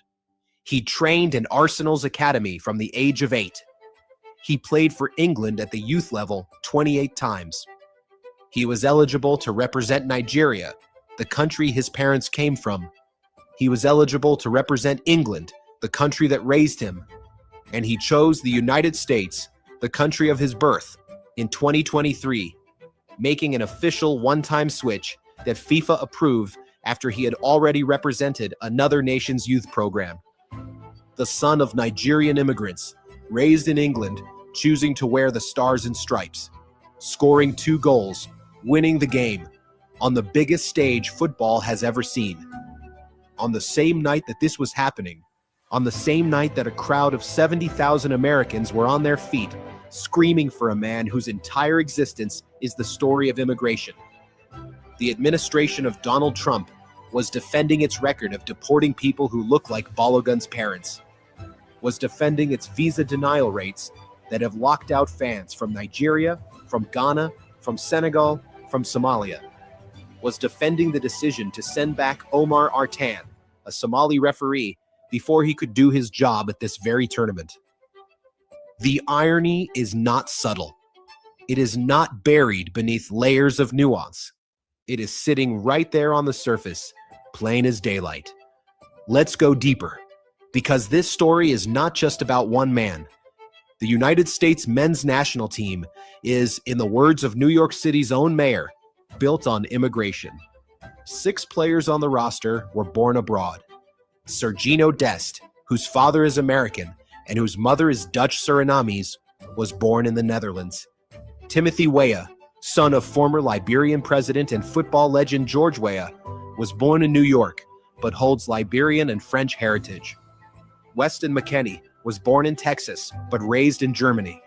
Christian Pulisic, the team's captain and most recognizable face, has Croatian heritage through his family. This is what the United States men's national team is. It is the physical embodiment of the argument that immigration makes America stronger, that diversity produces excellence, that the country wins, literally, on a football pitch with tens of millions of people watching, when it embraces rather than rejects the world. And the man who has done more than any American president in modern history to make immigrants feel unwelcome in this country is now going to take a victory lap. Watch. Pay attention to what happens next, because this is the part that should make you angry. Donald Trump will hold a rally. He will post on social media. He will stand in front of cameras and he will say, "We and our and this team and our country." And he will absorb every ounce of the joy and the victory and the national pride that Folarin Balogun and his teammates created last night. He will claim ownership of something he tried to undermine. He didn't attend the game. He sent his Secretary of State, Marco Rubio. The same Marco Rubio whose State Department has been processing and denying visas for World Cup visitors at a rate that has scandalized the international sporting community, to sit in his seat. But Trump will take the credit. He always does. And while he takes the credit, let's remember what has been happening in parallel. In the same city where Balogun scored his 2 goals, Los Angeles, one of the most immigrant-dense cities on earth, a city that is home to millions of people from Nigeria, from Mexico, from El Salvador, from Korea, from Iran, from everywhere. ICE has been conducting enforcement operations. The threat of raids near World Cup venues has been real enough that Unite Here Local 11, the union representing stadium workers, voted 96% in favor of authorizing a strike over demands that include keeping ICE agents out of the stadium where this World Cup is being played. The people serving food at SoFi Stadium last night, the people cleaning the corridors, the people working the gates and the concessions and the locker rooms, many of them are immigrants. Many of them live in communities that have been under threat from the same administration that is now celebrating the goals of an immigrant son. Let's talk about Balogun himself for a moment, because his story deserves to be told properly. When he made the decision to represent the United States in 2023, he said this: "My decision to represent the United States came together with my family. We decided it would be the right thing for me to represent the country I was born in. In the end, it became a no-brainer. It feels like I'm at home here." He said, it feels like home. The country of his birth, the country his parents chose when they left Nigeria, the country that they traveled to and built a life in and brought a child into the world in, and then left for England 1 month later because that was the path their lives took. And 24 years later, that child came back. He put on the jersey. He stepped onto the pitch. He scored 2 goals in the opening match of the biggest World Cup in history. And the government of that country spent the months leading up to this tournament telling people who look like his parents, "You are not welcome here." Somali refugees, banned. Nigerian fans, visa denial rates running at 40% or higher. The Senegalese national team, whose players wear the same kind of jersey Balogun's parents might have worn, arriving at an American airport and being strip searched on the tarmac. Body searches, shoes off, phones examined. Balogun stepped out of that tunnel last night and the stadium sang for him. 68,000 people on their feet. His name on the scoreboard. His face on screens around the world. His parents are Nigerian. He chose America. And America, the real America, the America of the crowd, the America of the stadium, the America that actually understands what this team represents, chose him right back. That is the country worth celebrating. Now let's address the political reality directly, because it needs to be said without flinching. Donald Trump did not build this team. He did not develop Balogun, who came up through Arsenal's academy in London. He did not recruit Dest or Weah or any of the dual nationals whose decisions to choose the United States were made during a recruitment process that predates his current term by years. He did not create the coaching infrastructure that produced this performance. He sat on a couch somewhere and watched, while Rubio sat in his seat. But he will own it. The machinery of this White House is designed to own every positive moment, to absorb it, to rebrand it, to turn it into a story about the president. By tomorrow, there will be a post. By the day after, there will be a rally clip. By the end of the week, Trump's World Cup will have produced its first great American victory. And the man who tried to turn the tournament into an instrument of exclusion will be standing in the glow of everything he never deserved. And here is what we must hold on to. Here is what we must not let them erase. While Trump was on the phone with the team before the game, giving a pre-match pep talk to players, including the son of Nigerian immigrants, as if he had anything to do with their preparation. Boy, what is wrong with you? Ow, Mom. Let Mama show you, baby. The Iranian Football Federation was in Tijuana. Their players crossed the border checkpoint just to get to training. Their federation president cannot enter the country. Their ticket allocation was taken 3 days before kickoff. Their fans cannot come. While Trump was accepting a FIFA Peace Prize named in his honor, 120 civil rights organizations were publishing a formal travel advisory warning the world that the United States might not be safe. While Balogun was scoring in the 31st minute, a goal that will be replayed for decades, a referee named Omar Artan was sitting in Africa, unable to do the job he was appointed to do at this tournament because he was born in Somalia. The game is beautiful. Balogun's goals were beautiful. The United States winning was real, and it was earned, and it was worth celebrating. But the people who made it possible, the tradition of immigration that produced this team, the families who crossed oceans and borders to give their children a chance at something, those people are not being celebrated by the government that is now celebrating the result. They are being deported, they are being detained, they are being searched at tarmacs. They are being denied visas and sent back from embassies and told, "You are not the kind of people we want here, except when you score 2 goals. Then you are exactly what America is." That contradiction is not sustainable. It's not an accident. And it's not something we should allow to be smoothed over by a victory celebration and a presidential social media post. The son of Nigerian immigrants won America's opening World Cup match last night. His name is Folarin Balogun. His parents chose this country. He chose this country. And the country that is currently led by the man who built a political identity on keeping people like his parents out, just watched him do it from somewhere else. Remember that. Share this, because the victory is real and the irony is real, and both things deserve to be seen.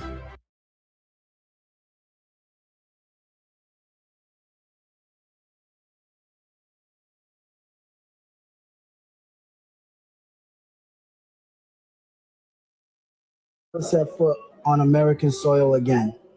Those 11 hours in detention are a nightmare I will carry for the rest of my life. Just because I am from Somalia and my name is highly similar to that of an extremist group leader, I was subjected to endless interrogations and inspections. Locked in a room, I was questioned repeatedly by customs officers and towering FBI agents. While cold polygraph and ECG monitors were used on me, they kept asking why I had obtained a visa to enter the United States. I explained time and again that I was named Africa's best referee of 2025 and selected by FIFA to officiate at the World Cup. I held a valid visa for this official assignment, driven by genuine passion for my profession and ready to take part in football's most prestigious tournament. In the end, I was deported from Miami. On the flight back, I even contemplated jumping off the plane to protest this injustice with my life, but I held back. I have to carry on with my career in football. I will never set foot on American soil again. Those 11 hours in detention are a nightmare I will carry for the rest of my life. Just because I am from Somalia and my name is highly similar to that of an extremist group leader, I was subjected to endless interrogations and inspections. Locked in a room, I was questioned repeatedly by customs officers and towering FBI agents. While cold polygraph and ECG monitors were used on me, they kept asking why I had obtained a visa to enter the United States. I explained time and again that I was named Africa's best referee of 2025 and selected by FIFA to officiate at the World Cup. I held a valid visa for this official assignment, driven by genuine passion for my profession and ready to take part in football's most prestigious tournament. In the end, I was deported from Miami. On the flight back, I even contemplated jumping off the plane to protest this injustice with my life, but I held back. I have to carry on with my career in football. I will never set foot on American soil. All right. Give me 1 minute. Let me discuss something here, and then we continue. We're almost done. Now, here is the video. In our video, did he ever explain anything about whether he was caught with drugs, or he was caught with arms, or his passport was not correct or was not up to date? Nothing. He said the only offense he had, and the reason why I believe I wasn't in the interrogation room, so I will use that word deliberately, right? Because we have to be careful what we say here. The only reason why he was detained, because he had the name Omar. The name sound like terrorist, like he said in the video. I didn't say, he said it, right? So I believe the reason why he said I had nothing, they detained me only because my name was Omar, right? I believe the reason why he said that, they kept using that thing over and over. They kept using his name over and over. They kept saying his name over and over, and to say that name is a terrorist. But folks, let me ask you here now. Why would they want to, this is the interesting part. Oh God. Why would they want to detain a man? Only because his name sounds like terrorist, or his name is Omar. When the reality here is, when most of the American government, when most of congressmen in America have said American taxpayer money support T group, support Boko Haram, support Al Qaeda, support ISIS. All the last time we check, then we see the current Syrian prime minister, I think, or how they call it, not Assad. Assad was the one that was dead. I think Bajani or something. Then we see him here in the United States. Oh, so you can invite someone in the US, a terrorist, who was a terrorist, who was member of Al Qaeda. You can invite him to the White House. So it's safe now. Because he's a Syrian prime minister that is a puppet. Now he is safe. A man that was eating one upon a time that the American government put $10 million on his head for anywhere he is. Anybody that gave information about this man, they will give that person $10 million. A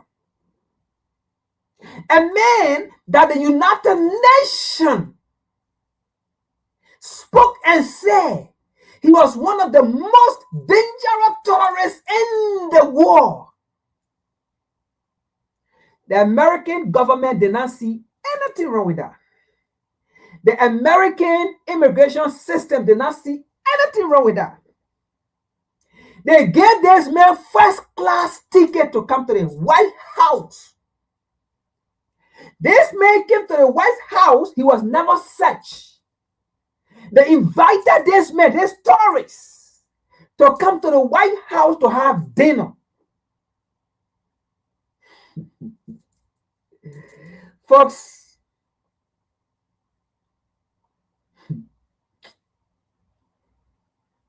are you people still taking advice from America about how your country should be run? About who should be the best leader for you? The same Congress that said the USAID, whatever they call it, support terrorists on the African continent. They support Boko Haram. They support ISIS and Al Qaeda. The same American Congress that said American organization, Western organization, gave information to the terrorists, support terrorists.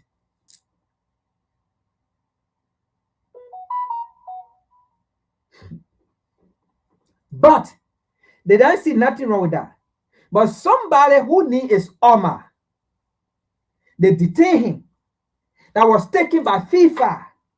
That was ordained by FIFA to come and participate in a FIFA tournament. He was stopped only because of his name. But he have never been affiliated with any terrorist group. He have never communicated with any terrorist group. He had never funded any terrorist group. But just his name, he was detained. But a country that have been alleged that taxpayer money goes to terrorists. Let that sink in. Think about that. You Africans will not talk about this, but you will talk about Mali, Niger, and Burkina Faso. That will say these same NGOs support the terrorists. We don't want them. Then you will go against those people and say those people are fighting against human rights. When these same people go and say, you know what? These very political systems, these very political parties are the problems. Because if the Western nation sees that this other government does not support the Western agenda or American agenda or Washington DC agenda or Europe agenda, then they will go and support the other opposition party to go run propaganda. When Abraham Traore said we're going to dissolve all political parties in the interest of the country, then the same Africans will come and say, you are not in favor of democracy. You see the stupidity of we Africans? But meanwhile, even America does not practice democracy. Meanwhile, even America have now practiced democracy. Meanwhile, even America does not believe in democracy. They decide who to become president. They decide who to become president. Europe does not have democracy. England does not have democracy. They don't believe in it. They don't practice it. That's why they have the queen there. That's why they have king there. But when Africa want to have king, then Europe and America say no. Then you will see the same stupid Africans will say, yeah, we don't want kings. We don't want queen. Oh yeah, we want 5 political parties. We want 7 political parties. That's the only way we can function. African men will come and defend democracy that they don't even understand. Or the only way we can have democracy, we have to have 20 different political parties so that everybody can have their side. We cannot have one system. But England have one system. Even America have one system. They decide who to become president, not you. Your vote don't count. Your votes are fallacy. You think you voted, but they decide who they want to put in. They decide who they want to put in. And then once they decide who they want to put in, then they use their media to run propaganda to support that person. They use their media to say, hey, that person is this, that person is this, that person is this. Meanwhile, the person won. And then they use their media, very platform, boom. And then you buy into it. Then you think now that person here they go. Then you go for that person. Meanwhile, no, that person have already been chosen. If your vote counts, Hillary Clinton was going to become president in this country. If your vote did count, Hillary Clinton was going to become president in this country. She was going to be the first female president. If your vote did count, Kamala Harris was going to become president. These people don't believe in democracy. So you Africans know that when smart leaders of Africa are making decisions, do not use Western narrative. You got to sit there and think critically. Think.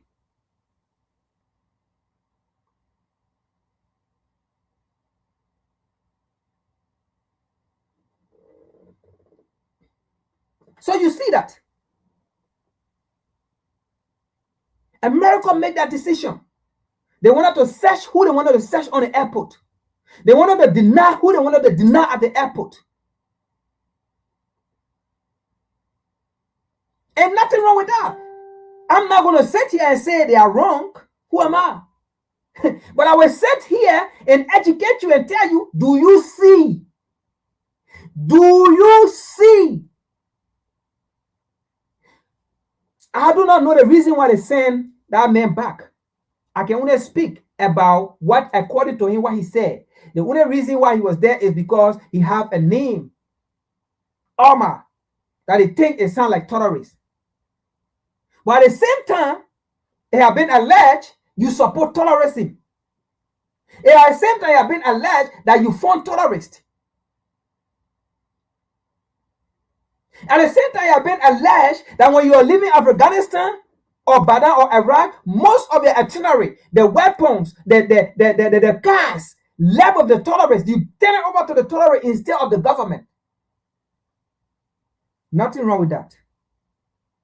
But someone who name sound like was detained, I do not have power. I do not have no say in it. I'm not going to sit here to say it was wrong.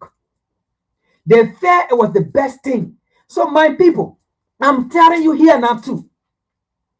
I am telling you here, if our great leaders do the same thing, they see what is in the best interest of Africans, do not go against them.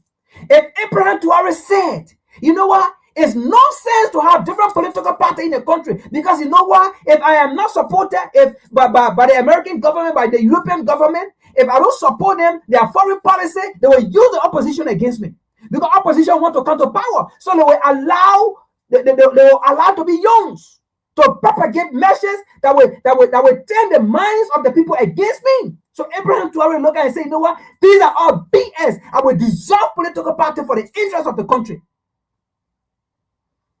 Now it was some Africans, bloggers, writers, stupid journalists, even someone saying on BBC, saying that Abraham Traore was infringing on human rights. Abraham Traore was infringing on political parties. But Africans, since the 1960s, I would say from the 1960s, because that's when most African nations get independent, apart from South Africa, who just get independent yesterday, who running around here, running their mouth. And again, are independent because of the support and the pressure from the African people. It was not because apartheid government wanted to stop. It was not because apartheid government wanted to freeze Nelson Mandela after 27 years in prison. South Africa, those are your enemies. They may have kept your freedom fighter in jail for 27 years and fear him with poison. Those are your enemies. They never decided to free you because they wanted to free you. It was the pressure from the African nations. They never stopped because American taxpayer dollars stopped going to Israel against you people. That's not what the reason they stopped. It was because of the pressure from the entire African continent. Because they themselves, they were losing their territory now. They were saying that, no, you know what? We have to fall back. Because the entire African continent now are riding behind South Africa. You missed that point, South Africa. Don't get it twisted. And now the goalpost is coming right back. But I've spoken about that. I don't want to go there. But I will stop. I will stick to this topic here.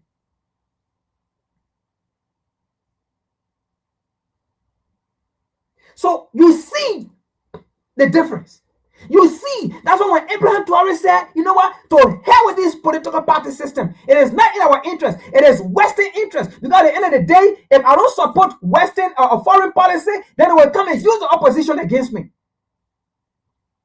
And you see, it go around. Now, when our opposition to come into power, now they're in power, maybe the first 2-3 years, they will go by American foreign policy interest, European foreign policy interest. And then after that, by the time they want to do something, boom, America come again and say, no, you're not listening to us. Then they go and use another opposition. That's the game they've been playing. So that's why they want these political systems in the country. Because if there is one political system and everybody believes in our political system, there is no way you go against that political system, because there is no other political system that you can influence. And everybody in the country believes in our political system. Who will you go and influence? That is why there have been many coup attempts in Burkina Faso by the West. They have been alleged and they failed. Because the citizen, you cannot penetrate to the citizen before you even get to the people. Because there are no political party that you can use to come in the country before you get to Abraham Traore.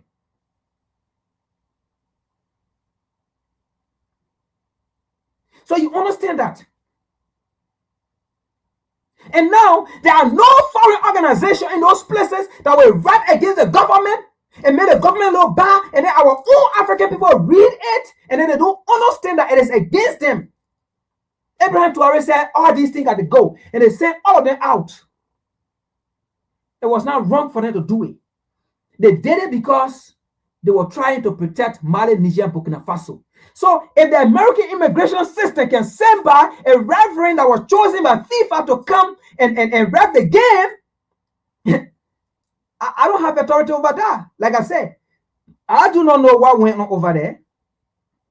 I do not know what question that was asked. I do not know how he answered his question that was asked. I do not know. I'm only speaking from video that I see. I'm only speaking from what he said, okay? The only thing he had was his passport, and the only thing he had was his name. That's what I'm speaking from. I was not there to listen to the question and asking. I was not there to see what happened. What are they found? They found this. The American government have not yet come out to say we found this with him whatsoever. Nothing. So that's not my business. I'm only speaking here for you Africans to see reality.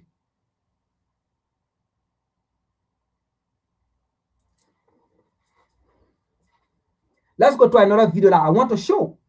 The people who are saying African hate South Africa. Sport is not politics. Let me tell you this. Sport is not politics, maybe to some degree, but I don't even agree to that. Sport is one of the entertainment that is used to carry your messages. Do you know that almost every celebration when they struggle or when anybody on the field score, do you know that most celebration they do is protest or is message that they're passing on? No, when somebody score and you see them celebrating, it's not just celebration.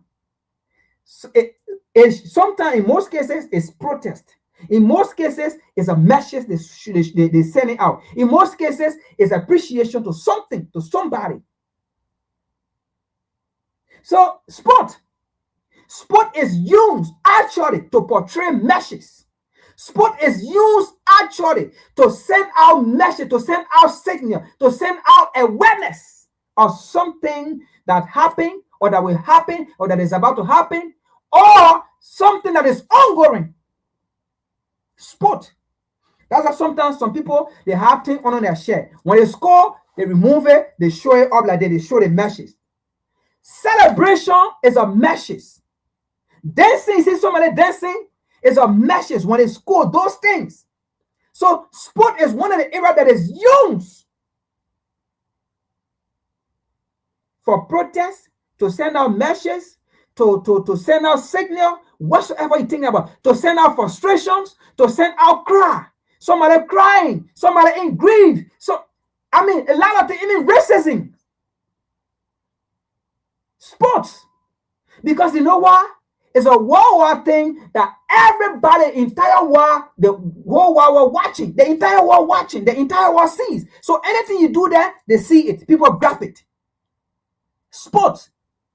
So that means that medium of expression, that medium of exchange of information or idea was used by African, both women and abroad, by black people.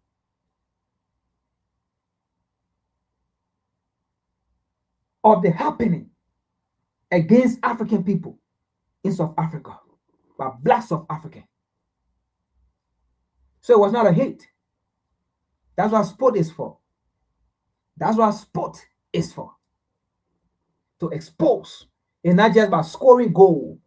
It's not just about clapping. Sport is also used to expose the reality. And that's what African did. Let's see something here. Maybe you will understand further. Like I said, this is WCC. Let's see something here. You will understand what I'm trying to say or what I'm trying to portray.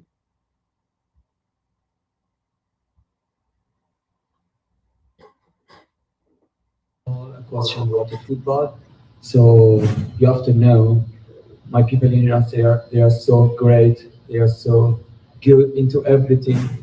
Everyone in the world now know about my people.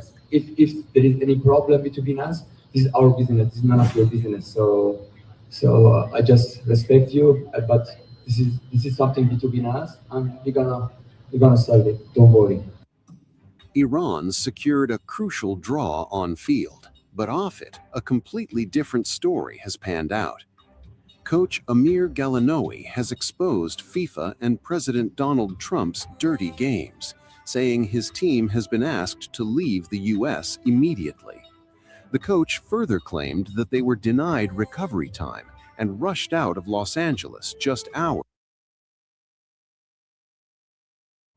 Now, for some of you, especially this go to the African blogger, some of the African who don't understand, and this go to the South African goalkeeper. William, who said sport is not about enemyship. Sport is about bringing people together. Yes, I agree, right? Sport is about bringing people together, right? Sport is not, there's no politics in sports, right? Those things and whatsoever.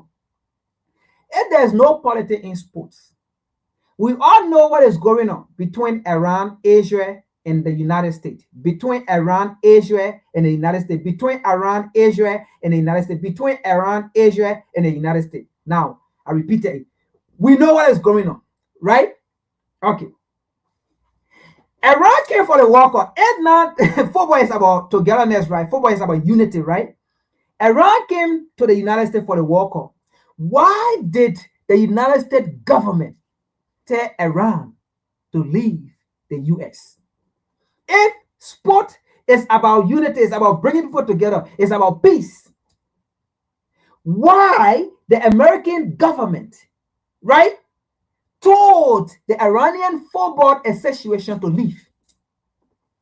And by the way, the American government disallowed the Iranian official to come to the World Cup.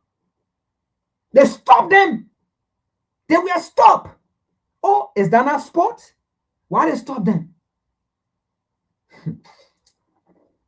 Look, Africans, we need to be we need to wake up from a delusional mindset that the world is a global village. We need to wake up from a delusional mindset that the world is a global society. We need to wake up from it. Why would they stop? Why would the Iranian team stop? Even the officials, why would they stop? Why they were told to leave the American soil? If football is about unity, if football is about togetherness, if football is about how they call it, what they call it, say, or freedom or unity or whatever you call it. If football was about that, by this time there wouldn't be any racism in the first place. By this time there wouldn't be any racism.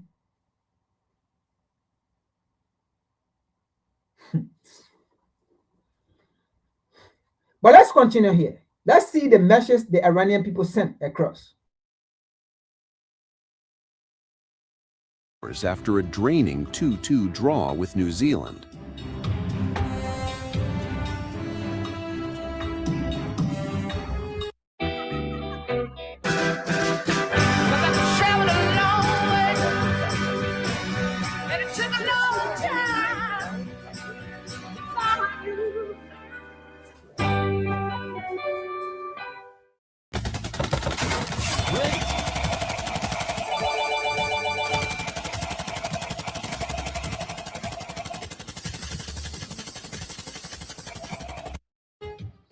The complaints didn't stop there. Iran's captain, Mehdi Taremi, called the situation a disaster, saying the squad endured hours of travel and security checks before the match, and then was told to fly straight back to its base in Mexico. The team now says it feels like the most oppressed side at the World Cup.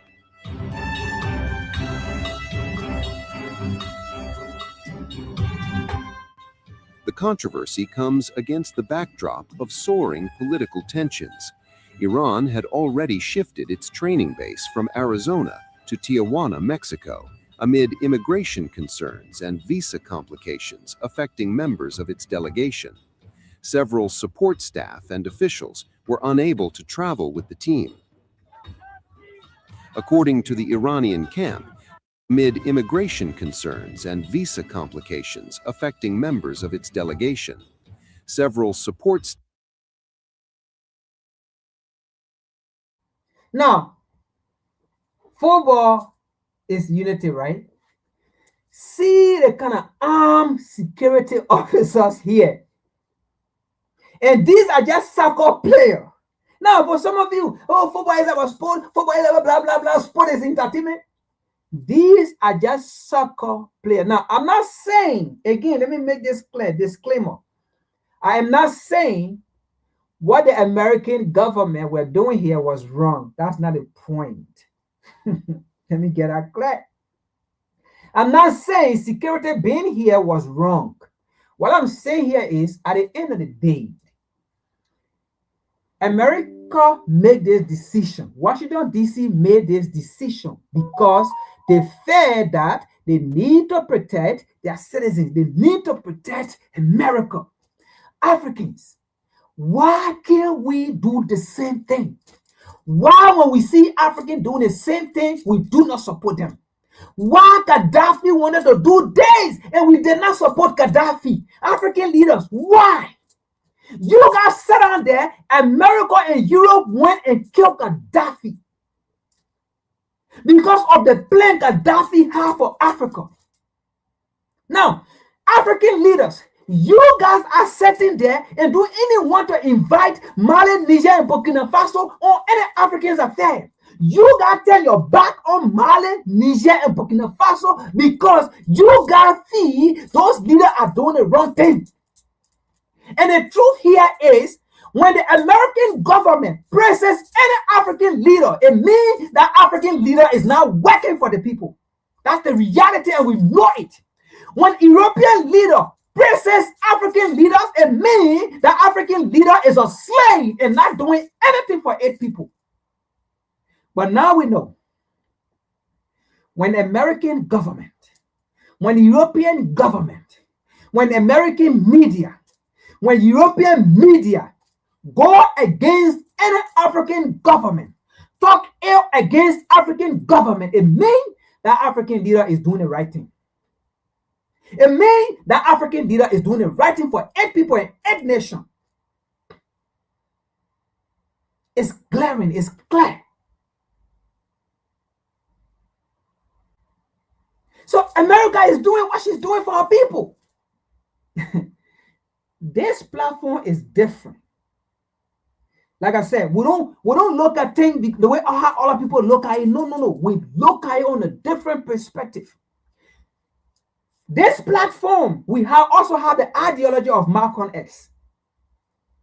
We believe if America thinks what she do is best for her people, we believe too Africa should do the same thing.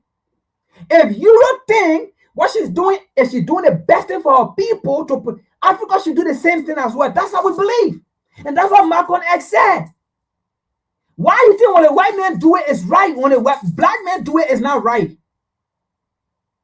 That's the philosophy, and that's what we believe in. You think we're going to sit down here and say, oh, why American, why the army like they here, these are yes soccer players, this, that, blah, blah. No, we're not going to do that. At the end of the day, they know what they are doing this. I do not know. I'm not a security personnel. But yes, I do have the opportunity or the power to come and sit down here and look beyond and think critical and say and asking the critical question, Africa, what are we doing? Why can't we do the same thing? Why are we so focused about humanity when your people are being ill-treated? Why are we so focused about humanity when you yourself, you ill-treat your people? Look, don't talk about humanity when you are not treating your people right. Don't do it. Don't talk about humanity when your house is on fire. Start from your house first. Start from your own failure first. Then we will understand. And that's what America is doing. Before America talk about humanity from us, she will make sure her people are safe. Her people are well fed. Yes.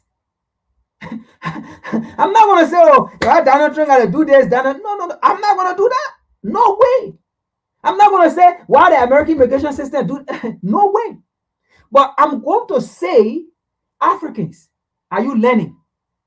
Black people, are you learning? Because you people are the one that quit to jump to the United Nations chapter. The same law the white man made, the white man do not go by A. But it is the African who will always want to go. Were you the one that wrote the United Nations chapter? You so-called black man. Were you the one that wrote the United Nations chapter in 1945? Did you read it? Were you there? The people that wrote it, they don't even go by that chapter. They don't even go anything. The people that wrote it, they don't respect it. But it is the black man who always can. Oh, the United Nations chapter this. Or the human right.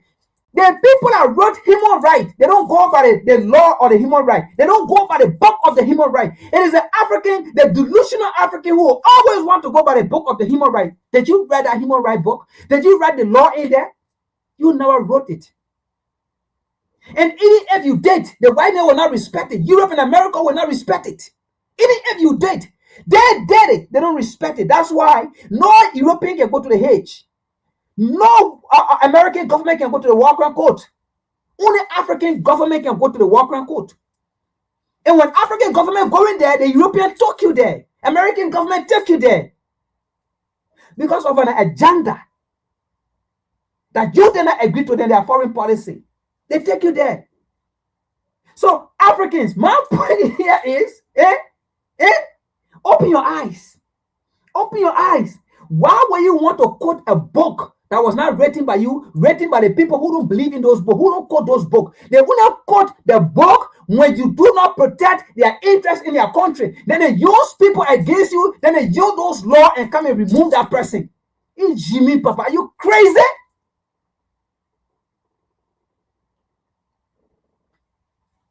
So you see, what happened here to the World Cup? And you people will come and say, sport is our entertainment, sport is bringing people together. But you see how people have been humiliated in this World Cup?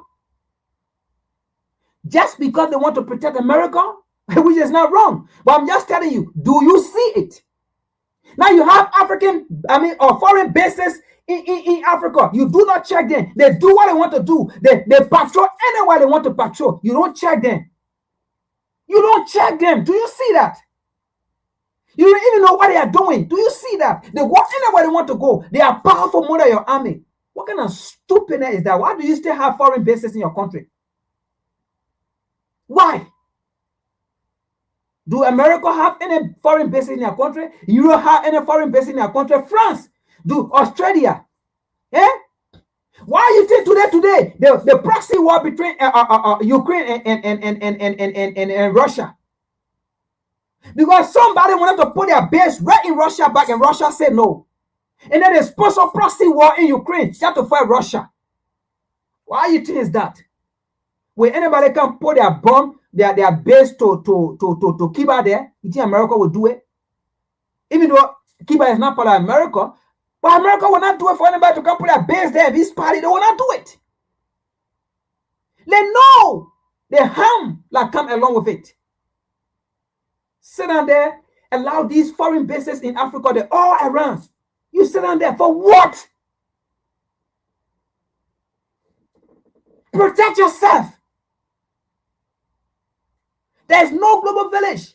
Sport is about entertainment. Look at how they're humiliating people in this whole World Cup here. Look at the humiliation people are getting.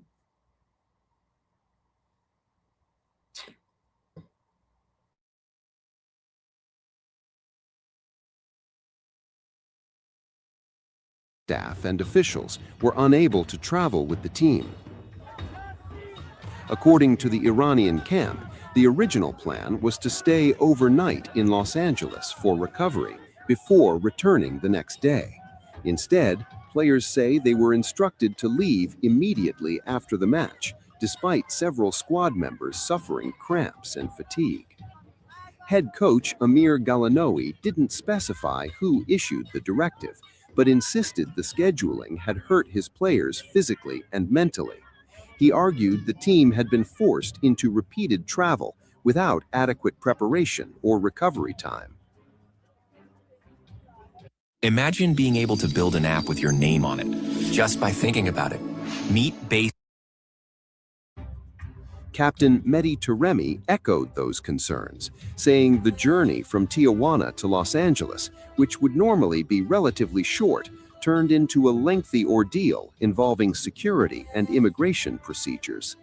He questioned why decisions affecting the team's logistics appeared to be made without their input. The issue has fueled broader criticism of FIFA's handling of Iran's participation. Taremi publicly urged soccer governing body to provide greater support, arguing that the current arrangements are placing unnecessary stress on players and staff during the biggest tournament in the sport. FIFA president Gianni Infantino visited Iran's dressing room after the draw and praised the team for representing its people under difficult circumstances. He encouraged the players to continue their campaign, telling them they had united supporters and inspired fans around the world despite the challenges. The latest dispute follows weeks of controversy surrounding Iran's World Cup participation, including visa issues, political protests, and debates over flags and symbolism. Demonstrations by Iranian American activists have added another layer of tension around the team's matches in the United States. Despite the off-field turmoil, Iran remains focused on its World Cup mission, but with crucial group games still to come and complaints over travel, logistics, and treatment continuing to mount, one thing is Anyway, because of time, right, I take that out. But I mean, so you see it. Where is the unity there? After a game, the American immigration system told the Iranian people to leave the American soil. Right after the game, where they are tired, they went to their hotel, as you can see in our hotel. That was their hotel. They told them to leave the American soil. I thought it was a sport. And they have to go to Mexico. Imagine that. They have to leave the American soil to go to Mexico. I thought this is a sport. Everybody's supposed to be united. And then after the sport game, after the game, and then everybody go to their politics. No, politics is still being played. What is going on between Iran, Israel, and America, it is still being played in the FIFA World Cup. The politics, the political tension between Iran, Israel, and America, that political tension, it is still being played on the field. It has been played against the people. Why are people not talking about it? So that means Americans hate Iran because politics is still playing. And they told them, you can't stay on our soil. You got to go. So why when Africans, South African, other African nations are not being told to leave, but just the World Cup, the entire black, both women and abroad, decided, South Africa, we are not going to support you. That's not hate. That's protest. That's showing message to the South African people that what you're doing is not right. In all the world, South Africans hate all the black Africans. That's the reality. Black South African hate all the black African. Nobody running beyond South African and playing Africa. Nobody telling them to leave. So far, the only play I have seen in Ghana, maybe it happened in other places, but I haven't seen it, but I will check. The only play I saw in Ghana, the only play I saw was in Ghana, and they were not running beyond South African. Only activists went to their government. In the first place, they went to their government. They are not on the street telling South African, or they did not even go to the South African mining area in Ghana. No, they did not bother them. They went to their government official with petition, telling their government official, hey, listen, by next year, 2027, let South Africa and a gold mining company leave. Let a gold mining company stay with us, with Ghanaian. It can provide job for us. Saying it is about job, it will provide job. That's how legit the Ghanaians are doing it. They're not running people out. So that's not hate. So you see what happened here. So William talk about the South Africa goalkeeper, talk about sport is the entertainment. We all need to come together collectively. But look what they did to the Iranian. Right after a soccer match, they told them to leave the United States soil. Right after a soccer match, they were told to leave the United States soil. With frustration, they have to go to Mexico. I thought this is a sport. This is not politics. But no, America brought politics to the sport. Did you see that? Okay.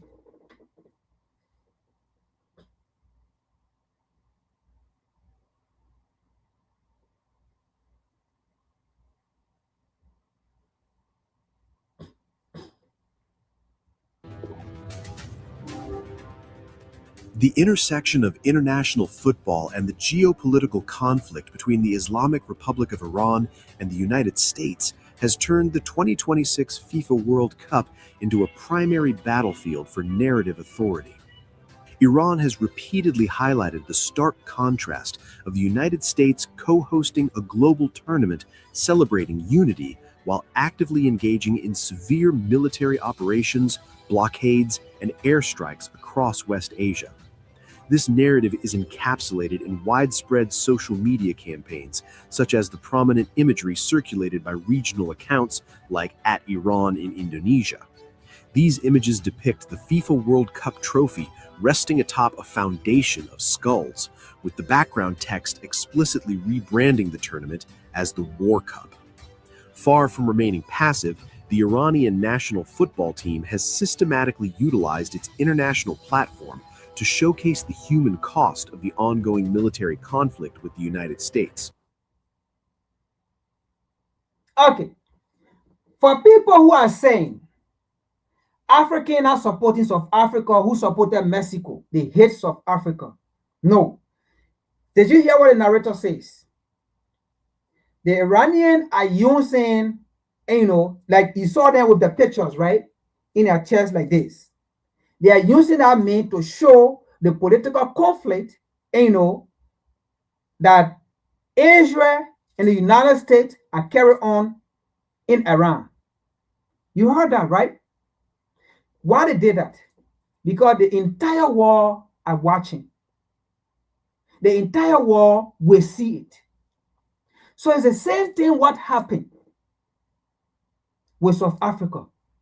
That was the only way to send a message. Because what happened in South Africa, it been ongoing. Not everybody knew about it. It was this World Cup that people in the diaspora in other places actually decided that, wow, why would this happen? Because it was shock. Why will Africa don't support another African team from Africa? They were shocked. And that's how, when they went to see, to dig, to do research, and then they saw what happened in South Africa. And that's how someone came and said, but then I support Africans for the stand they have taken. In fact, I support myself. I'm black. I support Africa too. Against South Africa. I support Mexico. And some of them are saying, I will support all the teams that will go against South Africa. It's a message. It's a protest. It's not hate. So sport is used to send messages as well. Sport is not just to come here and why you feeling bad inside you, what things are happening against you, and then no, that's not what sport means. Sport is an area where sport is used to create awareness. Sport is also used to create awareness.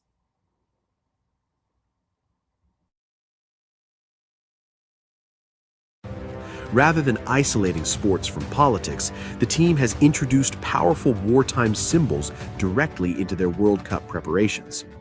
Upon arriving at their World Cup base camp in Tijuana, Mexico, after boarding a private flight from Turkey, every player and staff member of Team Melli disembarked wearing identical gold-colored lapel pins inscribed with #168 on their blue blazers. The number is a direct tribute to the 168 young elementary school girls who were killed on February 28th during a devastating missile strike on the Shajare Tayene school in the southern port city of Minab. This silent protest followed a highly coordinated demonstration. And news reports state that those girls that was killed, they were killed by American bombs. According to news report. So you see a form of protest, a form of a message. So the number of school girls, children that got killed, they put a number on the clothes, the clothes they have or their suit. So you see a form of a message to the world that this is what America did according to news report. This is what it did. So you see, so sport is an entertainment where information are displayed that people do not know. So it could be, I'm not saying, it could be one of the reasons America did not want to keep them on the soil. right after the game, you have to go because maybe a lot of information was going to come out. Maybe after the feed, or going to wear some clothes, and, you know, that was going to show another message that was going to give another meaning or something different. So they told them, no, you got to go. So you see, sports, politics is still being played. You see it. Even in the church, politics is in the church. Where you will not see politics. During Iran's pre-World. So now another message. You see the bag in their hands. You see the bag. These are how they call it, backpack. You see, these are all schools bag for kids. There is another form of protest. This is another form of message sending out to the world that the people, the girls, the school girls, the school children that were killed, as it have been alleged, as it have been reported, that those girls were killed by American bombs, right? These people were standing up for those girls. They were sending messages to the world. So you see these bags you see here? These people represent those girls. These are school bags. These are school kids. That's what they're trying to say here. These are children that were killed. Where is the humanity? You see it? That's a sport. It's used to send messages to the world. You see? So that's what these bags are for people who don't know. The school children that were killed by the American bomb, as it have been alleged. Cup friendly matches in Antalya, Turkey. Before a warm-up match, instead of traditional tracksuits, the Iranian players lined up for the national anthem holding pink and purple children's school backpacks. The blood-stained imagery of children's bags, shoes, and flowers has been elevated by Iranian state officials as a central symbol of wartime mourning, effectively forcing international broadcasters and FIFA executives to. So, and by the way, by doing this, right, that does not mean they hate America. No, they don't. So for people who are sending messages that African who do not support, you know, we African, right, we always use the wrong word. And we have to be careful on how to say things. And then those things we say, and then people who want to see it that way, they take it and say, oh, African hates African. Oh, African hates of African. So you see what's happening here? These players do not hate America or do not hate Americans. They love America. They love American. Now, I'm not speaking for them. They love American. They love America. But at the same time, they love their people. Their loyalty is to their people. At the same time, they are telling America, we have not forgotten. These innocent children that was bombed have been alleged by a bombing. We have not forgotten. We brought them back. We brought their spirit. We brought their spirit. They may not be here, but their spirit are in this bag. All these kids that you bomb, their spirit are in these bags. They are in these bags. They are in these bags. And we brought them back to this soil here. You see it? So are you guilty now? Do you feel any guilt? So I believe the only guilt that America could feel is you guys will leave our soil and go back to Mexico right after the game. I'm not speaking for Iran. I'm just speaking.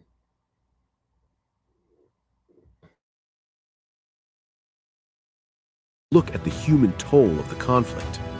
Iranian players have said their participation in the 2026 World Cup is for people of Iran and to bring them joy in this period of special circumstances. It begins as your moment and grows from there. Built for more. The first ever Kia Telluride Turbo Hybrid. Why I switched from Cialis in my late 50s. So I'm 58, back in the dating world. My erection issues were killing my confidence. I tried Cialis before. It worked for blood flow, yeah, but that was it. I could get hard, but I didn't actually want it. There was no desire. It's true that the 2026 World Cup is for people of Iran and to bring them joy in this period of special circumstances.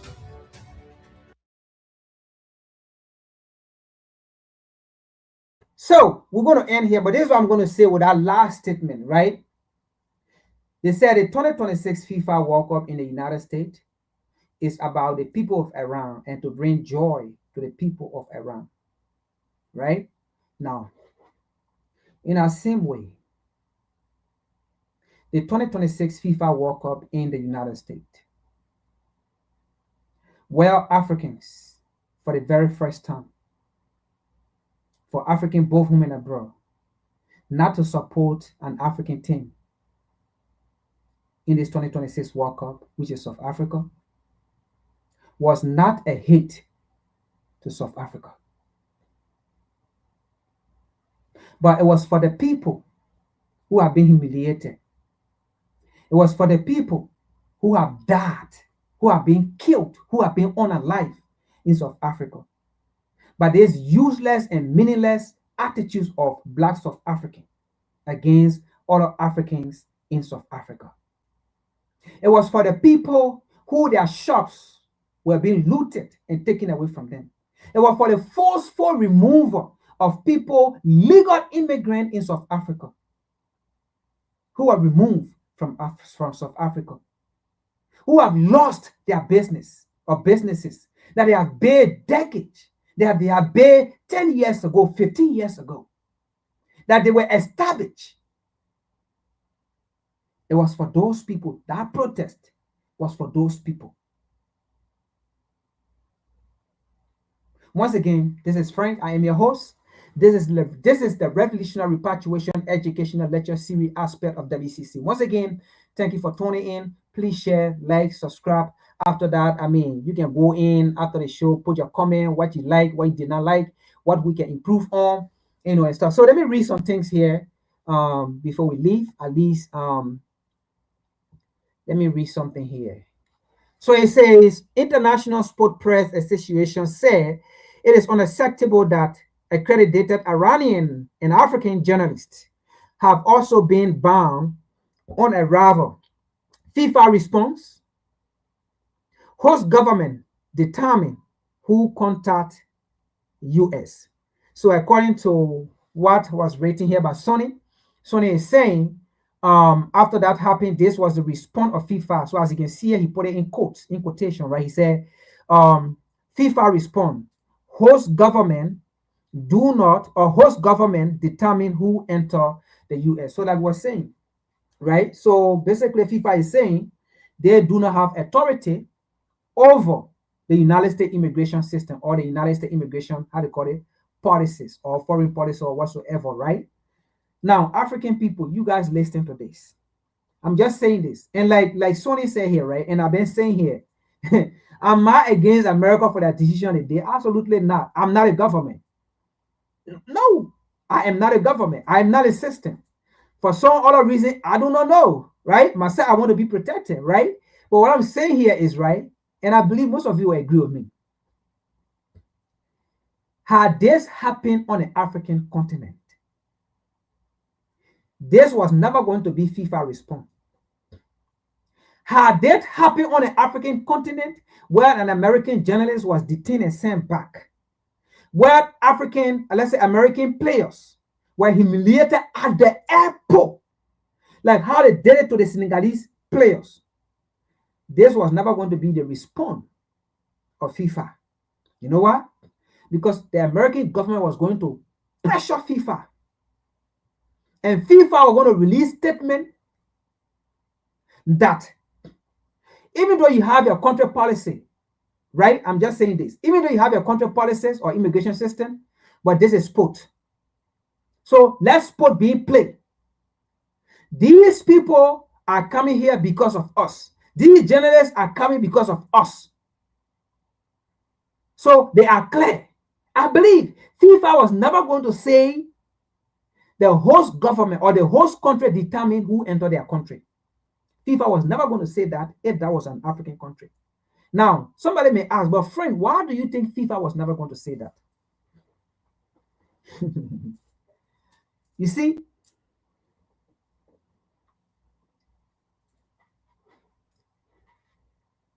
that's where power play in. That's where power come in. In Africa, we are not powerful. In Africa, everything America, everything Europe. In Africa, everything foreign. Everything everything foreign. We don't do nothing on our own. Our government, foreign. Our politician, foreign. Our system, foreign. Our belief system, foreign. We don't even have belief system. We have to take European belief system. Our belief system should come from the Vatican. Our belief system should come from Mecca. We import everything in Africa. Even the African gods, the thing we believe in, we import it in Africa. We import it. But meanwhile, America do not import anything for Africa to believe in. They are gods. They do not import it from Africa. Mecca, Islam, they do not import that from Africa. They get it from there. The Chinese, the God they believe in, the Buddha or whatsoever, they don't import it from Africa. They believe it from there. The Indians, they do not import anything from Africa. They believe it from there. But everything in Africa, we import it on a continent. That's what happened. We don't have power. Power run the world. And that is why they are against Mali, Niger, and Burkina Faso. Because those people will not listen to IMF World Bank.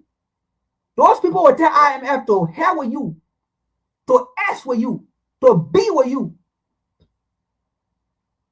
That's why you got power. That's why IMF have run several times to Mali, Niger, and Burkina Faso. Abraham Traore said no. We got mineral, we got gold, we got this, we got that, we got uranium. That's where power play in. But as long as we continue to depend on European, American, Western world things, we don't have power. They will always insult us. They will always tell us what they want to tell us. And we will say nothing. Nothing, absolutely, we will say. And that's why they always insult Africans. After they dictate to Africans, they insult us. After they go and tell Africans what to do, the Africans do it. Then they come again and say African corrupt. The same man that came and corrupted, you agree to it. Then the same man will come and say, you damn corrupt. That's what happened. We don't have power. So that is why, had this been on the African continent and this happened, African was never going to say nothing. And Infantino or whosoever was now going to say the host country determine who enter their country. That's the very first time even hearing that now. The host country determine who enter their country.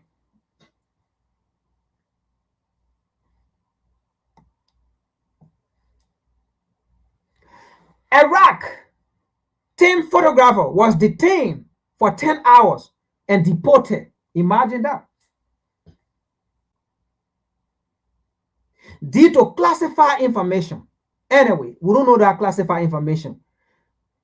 Iraq striker Ahmed Hussein, or Hussein, yeah, was also held and questioned for nearly 7 hours before being allowed in. Complete humiliation. Folks, I'll be frank here. Had there been an American player walkout taking place in Africa and this happened, you detain American player for 10 hours? What they did here? You think America was going to participate in that walkout again? America was going to boycott that walkout and put pressure on the FIFA president?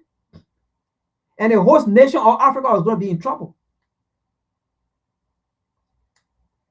Detain an American photographer who went with the American national team to photograph their national team, etc. and etc. This man detained for 10 hours and then deported back and said, go back to America. Ah, man. Look, y'all be frank here. Look at the reality. Let us look at the reality. Now, I'm not speaking for Iran or something, but the same thing, they do the same thing to African people. They do the same thing to the African continent.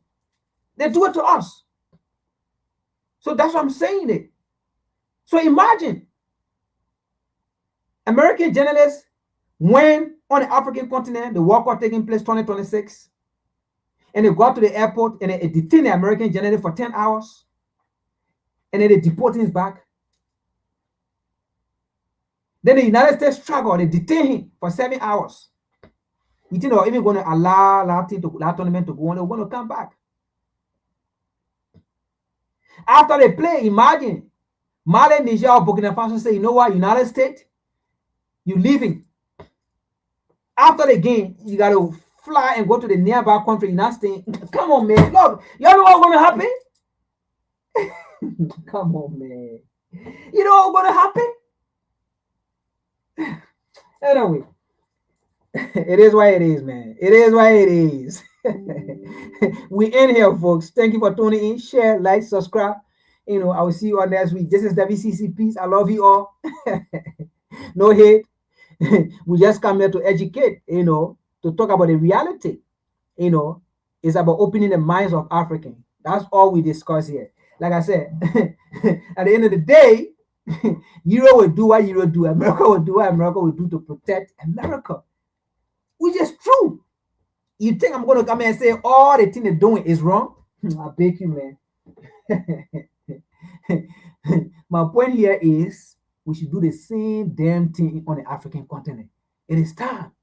That's all. That's all I'm discussing here. Hey, that's all I'm discussing. But if you think I'm going to come and say why America sent the African referee back is wrong or was wrong, you will be dreaming. If you think I'm going to come here and tell you, say, oh, America detains Senegalese players, they search them, they do this. You think I'm going to come here to say it was wrong? All I will say here is, are you learning? All I will say here is, had it been that tournament was taking place in Africa, I just want you to think, had it been that tournament was taking place in Africa, then the American players arrive, and then to the airport, they be humiliated like that. What was going to be the outcome? Think about that. That's what I'm here for. To open your mind. But at the end of the day, even this World Cup is about even this World Cup finish today, and another 6 years or 4 years come, they haven't seen World Cup here again. America will do the same thing what she's doing like this.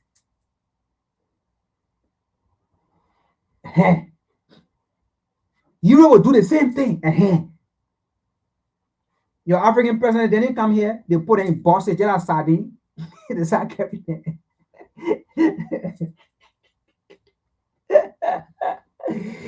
It will always be. This will always do it. All right. So this is why we need to work on ourselves. This is why when we talk about humanity, it needs to be us. Anyway, once again, this is Frank. I'm your host. I know we have been here for a very long time. Peace. I love you all. The white power structure, because that's all we have in America. And the white power structure today is just as much interested in perpetuating